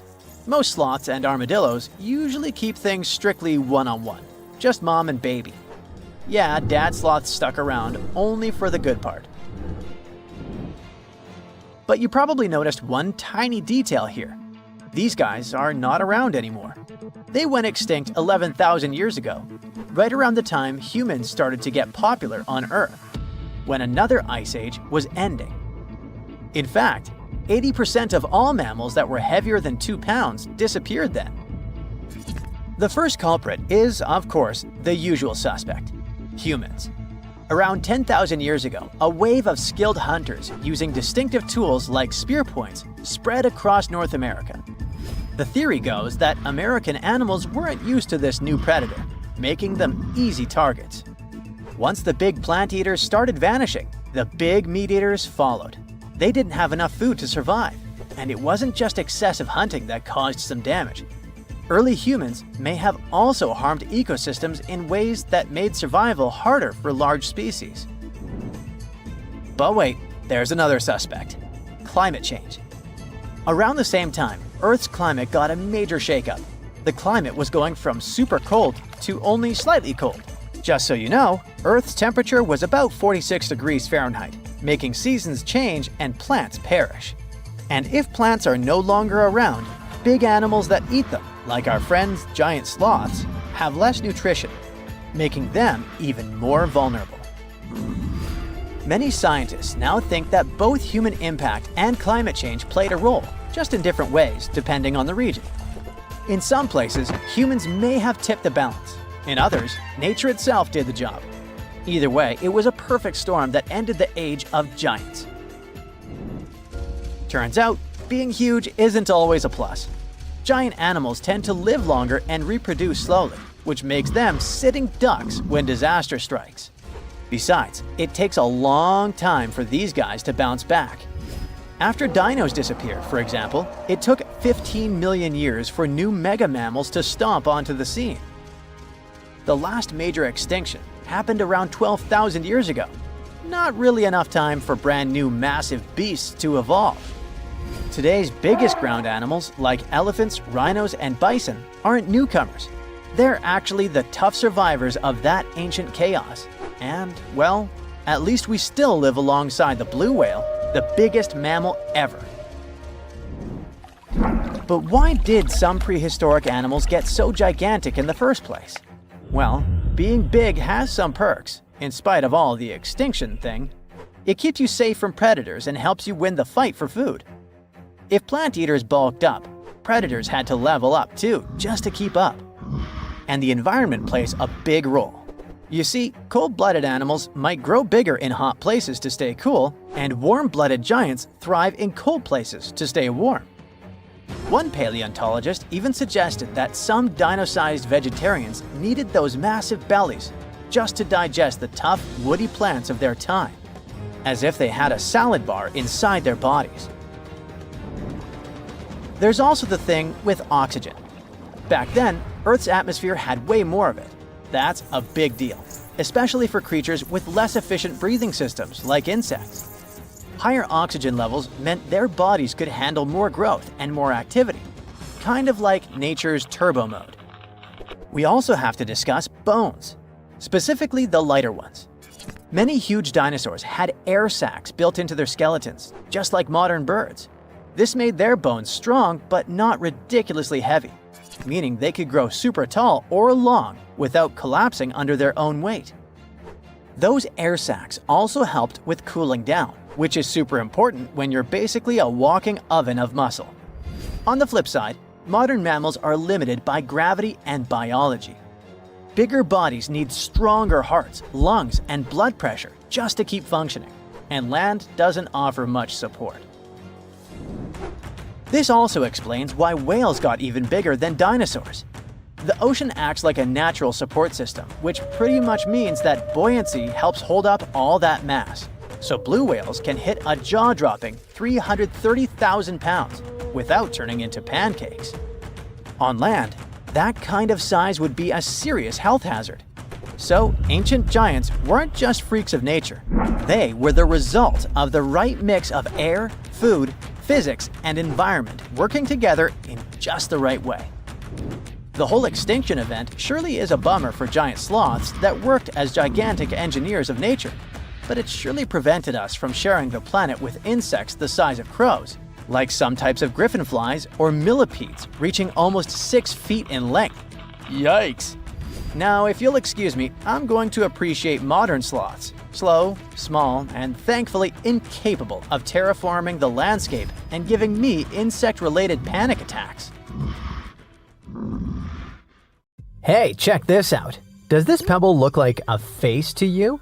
Especially with that red dot in the middle. If yes, you might be staring at the world's first emoji. It was uncovered in Spain and it's 43,000 years old. And that red spot was made by a Neanderthal with a finger. That means this isn't just a dot. It's the oldest fingerprint ever found. But was this really a nose on a grumpy face? And why is that important? Because it hints at something big. A mind seeing shapes, then choosing to add meaning. The palm-sized rock was discovered in a Paleolithic rock shelter tucked away under some light-colored chalky cliffs. It was pretty much a natural overhang where Neanderthals used to hang out. They called it home tens of thousands of years ago. As for the pebble, to me, the dot seems like a random ketchup stain from ages ago. But real archaeologists know better. The neat placement instantly caught their attention. After running tests, they determined that the stain wasn't natural. It seems intentional, not random. Their guess? Someone thousands of years ago may have dipped a fingertip into a mix of ochre pigment and water, then pressed it onto the stone, leaving a tiny prehistoric stamp. To put that theory to the test, they called forensic experts from Spain's national police. At first, the specialists were pretty doubtful. After all, this was the ultimate definition of a cold case.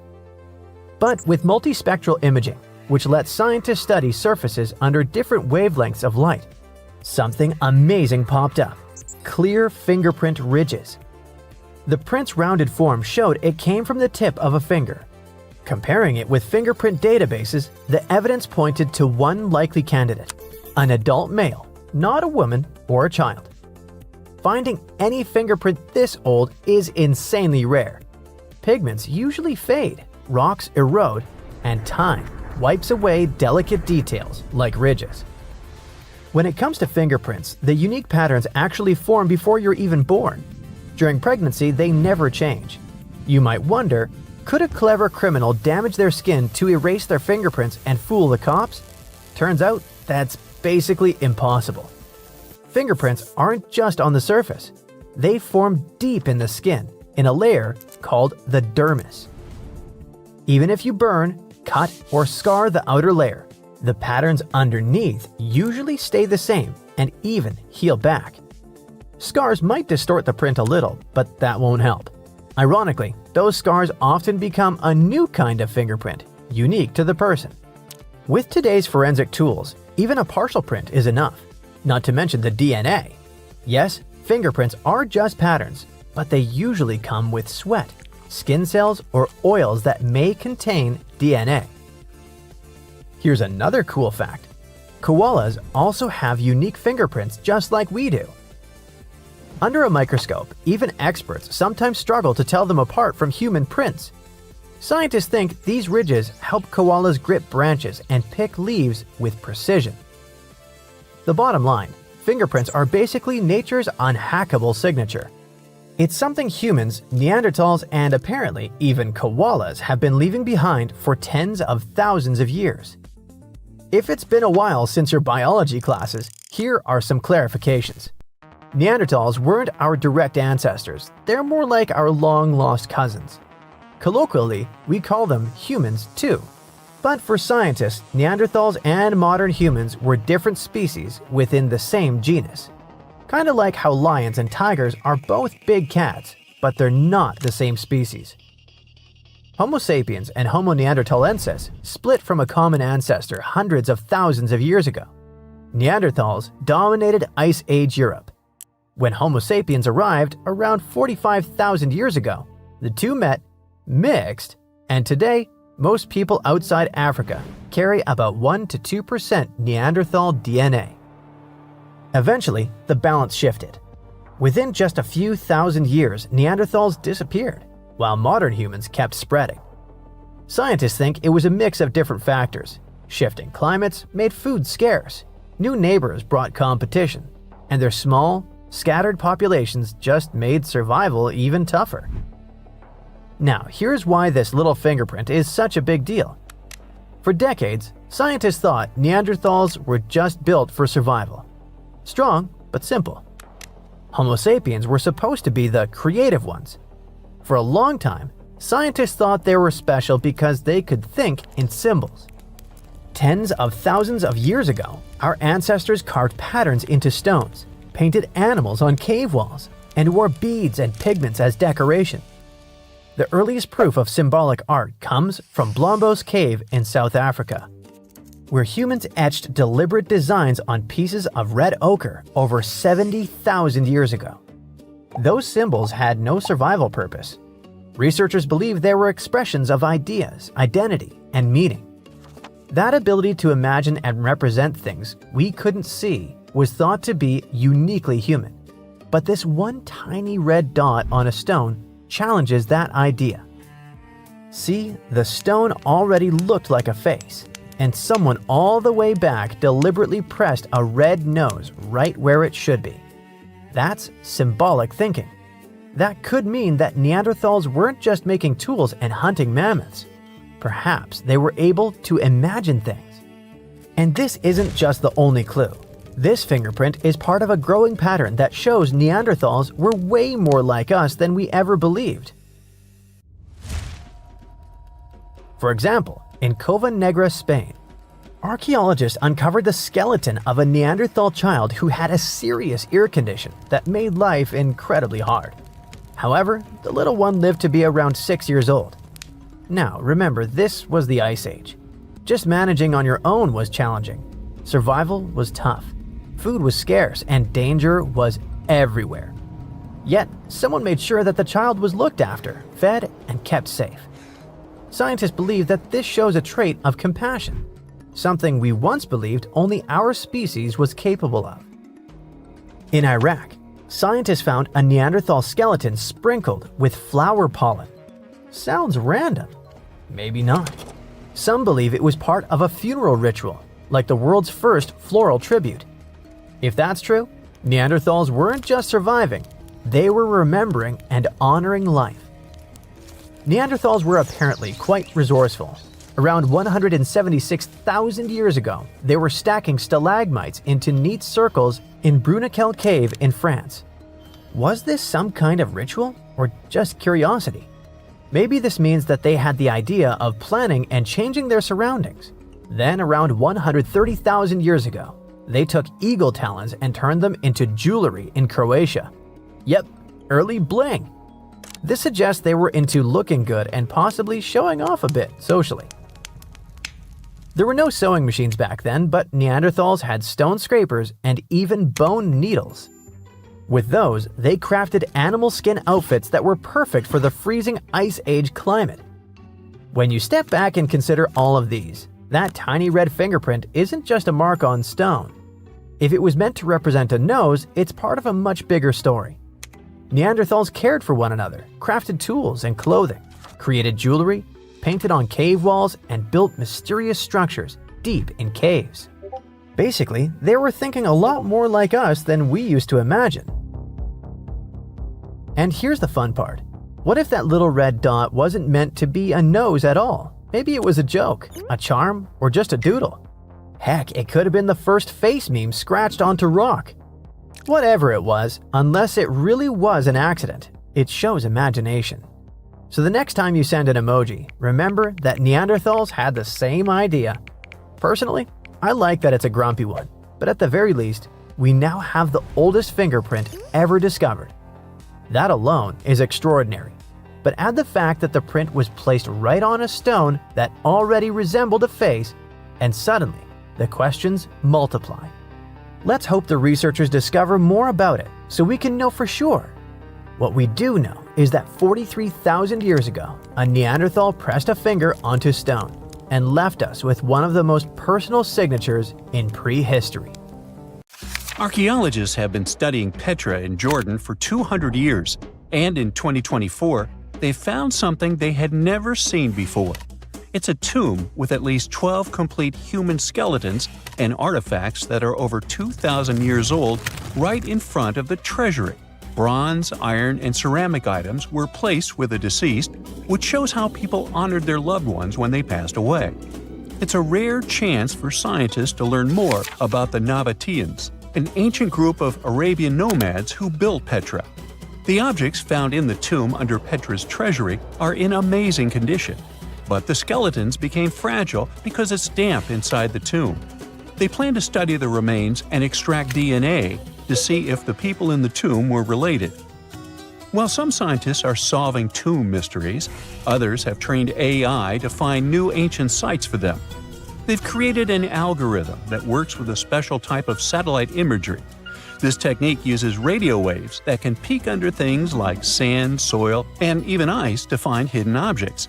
AI will help search a huge desert on the Arabian Peninsula called the Empty Quarter for archaeological treasures. The lead scientists of the experiment trained the algorithm to recognize hidden locations using data from a site they had found before. The new tech can discover buried structures within 20 inches, which is very precise. Another groundbreaking tech, LiDAR, which means light detection and ranging, helped archaeologists reveal new hidden cities all around the world. LiDAR can see big structures beneath layers of vegetation and map even subtle changes in ancient landscapes. They use it to scan large areas from a small plane flying over places that aren't so easy to study from the ground, like dense jungle. In 2024 alone, they found new Maya settlements in southern Mexico, gardens, roads, and rivers in Ecuador's Amazon rainforest, ancient ruins on the Pacific island of Tonga, and the remains of 2 medieval cities along the Silk Road route in Uzbekistan. Maybe some smart technology can also explain what Marge Simpson is doing on Earth in an ancient Egyptian tomb from 3,000 years ago. The drawing, featuring a woman with yellow-colored skin, a blue crown, and a green outfit, is alarmingly like the famous cartoon character. If you don't see a resemblance here, I hope you'll at least enjoy an amazingly well-preserved necklace with amethyst and agate beads. It's from another recent find from Egypt, an ancient tomb with 11 sealed burials near Luxor. Archaeologists also found 2 copper mirrors, one with a lotus-shaped handle and the second with a unique design of the deity of the sky, women, fertility, and love in ancient Egypt. The hair of the figurine was originally made from almost 4,000 mud beads. Another awesome find from 2024 is an ancient Greek shrine with intact burials, a sarcophagus, and plenty of gold inside. They think it was built before the year 300 before the Common Era, and the marble lions, also found inside, were made from the same marble as the Parthenon in Athens. Greece is so full of ancient treasures that the city of Thessaloniki will house around 300,000 of those artifacts in their new subway system. Meanwhile, archaeologists in France have found a monument unlike any other, and they can't figure out what it was used for.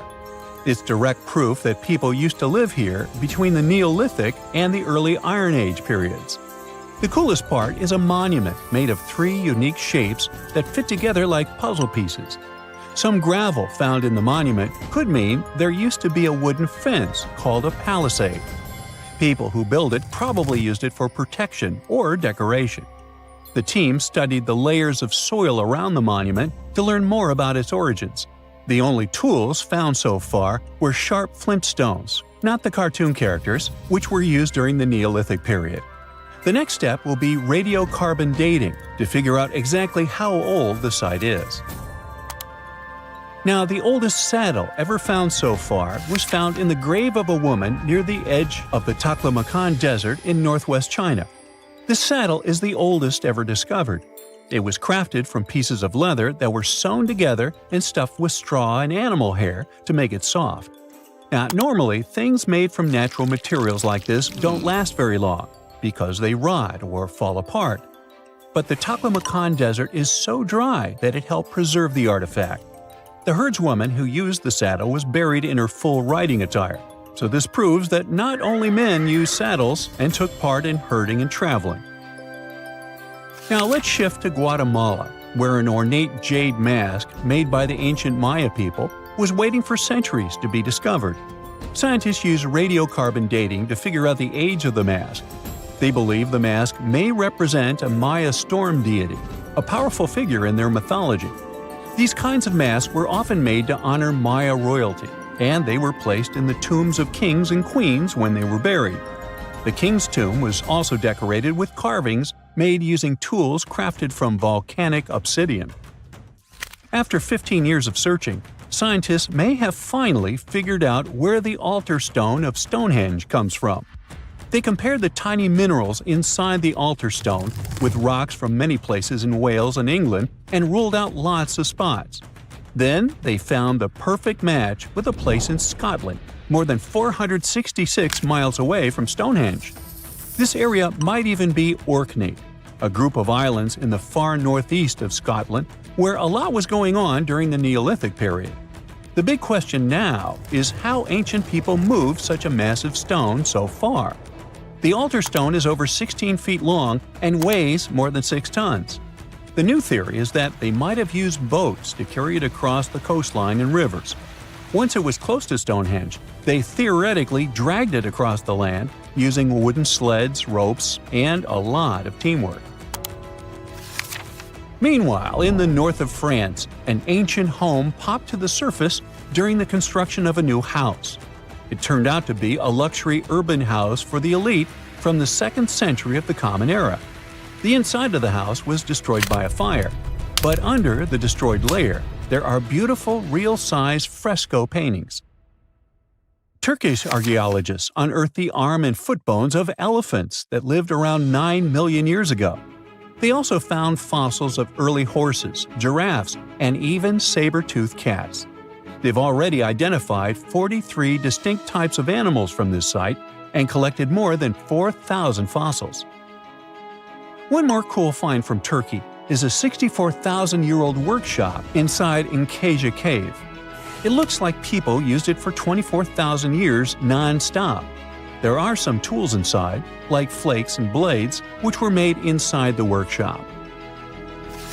In eastern Turkey, a farmer accidentally found a 1,000-square-foot mosaic from the late Roman or early Byzantine period just beneath the dirt. Experts say it's a one-of-a-kind thing from this region, and it's still in one piece after all this time. The pattern shows dozens of trees, plants, and animals that were found in ancient Turkey. There could be more treasures in the area, so they planned to keep digging.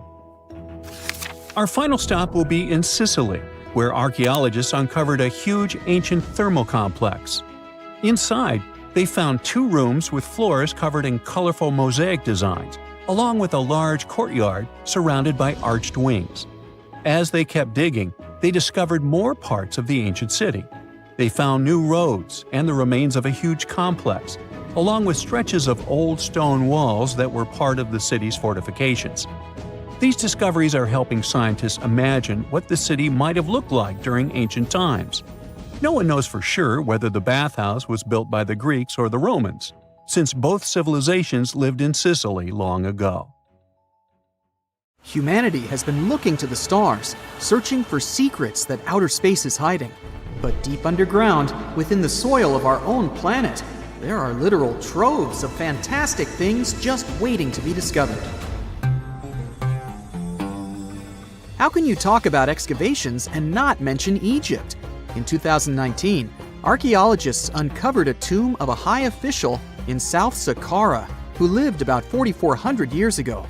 His name was Kui, and the hieroglyphs on the walls of the tomb recited his many titles, one of which was the sole friend of the pharaoh of the time. The discovery could have been pretty usual for Egypt, if not for the tomb's interior. The walls, the ceiling, and even parts of the floor were covered in hieroglyphs, pictures, and intricate patterns. But what surprised the scientists the most was how well preserved the colors of those images were. Despite the cracks and chips on the walls and the ceiling, they were still bright and vivid, almost as if they had been painted recently. In Israel, a whole city was discovered by archaeologists in 2019. It dated back 5,000 years to the early Bronze Age and was home to about 6,000 people. Millions of tools, fragments of pottery items, and stone vessels were found at the site. Scientists say the city was so huge, it could be called the New York of the period. The megalopolis was carefully planned, with dozens of streets, alleyways, and public and residential areas. Archaeologists state that the citizens used to live and trade not only with different regions, but also with various cultures and kingdoms. Bar Hill is an Iron Age settlement in eastern England, and archaeologists suddenly stumbled upon a very unusual thing there. As they were scouting the area, they looked inside one particular ditch and found thousands of frog bones. Later calculations showed more than 8,000 bones belonged to frogs and toads. There were no signs of damage. The bones lay in heaps and piles. Scientists have no idea what could have drawn so many frogs and toads to a single place.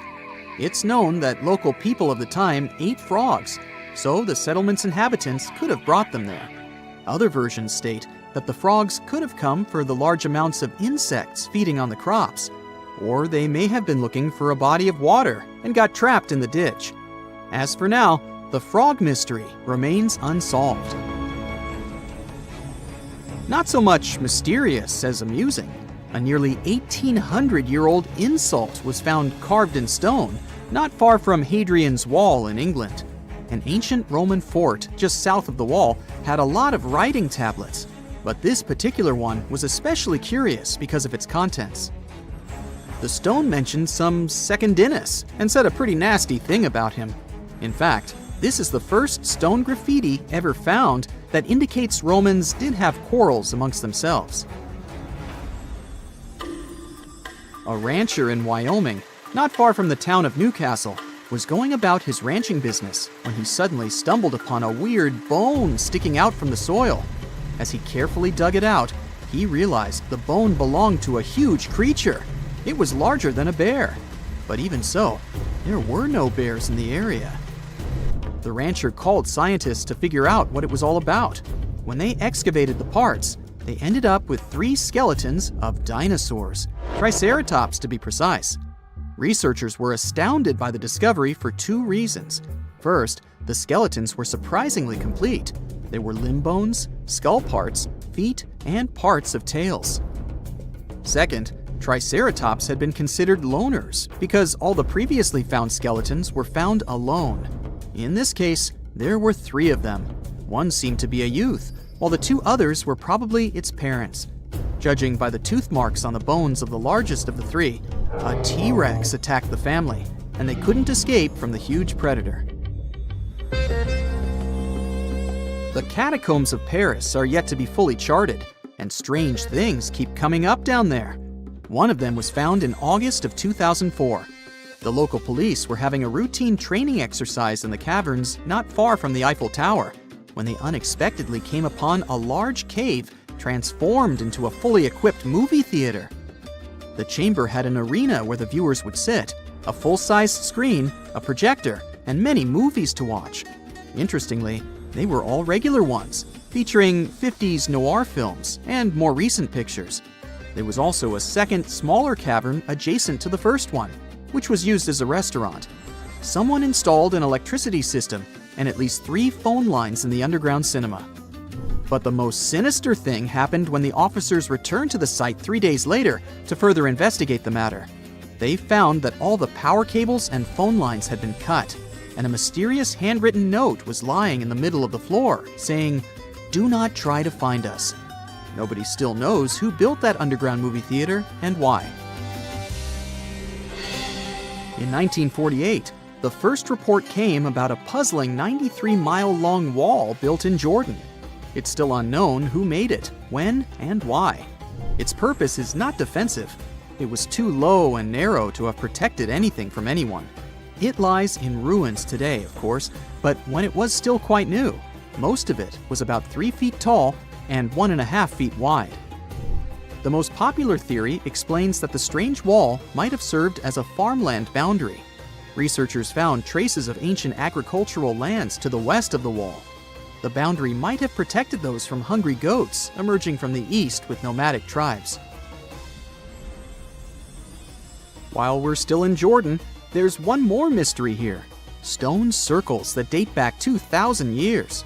They're pretty big, with a diameter of about 1,300 feet or more. So far, scientists have discovered 11 of these big circles. Yes, that's their official name. Still, they're just a couple of feet high, making them even more puzzling. Originally, researchers believed they were huge corrals for animals, but there are no openings between the stones the circles are made from to let people or cattle in or out. Currently, no one knows who built these ancient structures or why. Archaeologists in Glasgow excavated a 5,000-year-old stone slab in 2016 and then buried it again. The slab is called the Cockno stone and has been known to the locals since the 19th century. The stone is large and flat, measuring 43 by 26 feet, and has swirling decorations that had been found at many other prehistoric sites across the globe. The stone was first fully excavated in 1887, but within the following decades, it was covered in graffiti by unknown people. So, to avoid further damage, a group of archaeologists buried it in the ground again in 1965. And then, in 2016, another group of researchers unearthed the Cockno stone again to record the artwork using modern photography and surveying techniques. You've heard all about Stonehenge, but what about the Superhenge? In 2015, archaeologists couldn't believe their eyes when they discovered a whole number of stone monoliths just a couple of miles away from Stonehenge. They had once stood upright, but about 4,500 years ago, the wind and erosion of the ground must have pushed them over, which is why nobody had discovered them earlier. Their purpose remains unknown, but scientists have a few theories. It could have been a giant Neolithic monument, or it could have formed a C-shaped arena leading down to the Avon River nearby. The springs and a valley completed the picture, so the Superhenge might have served as some sort of a decoration or even as part of a larger structure combined with the Stonehenge not far away. That's it for today. So hey, if you pacified your curiosity, then give the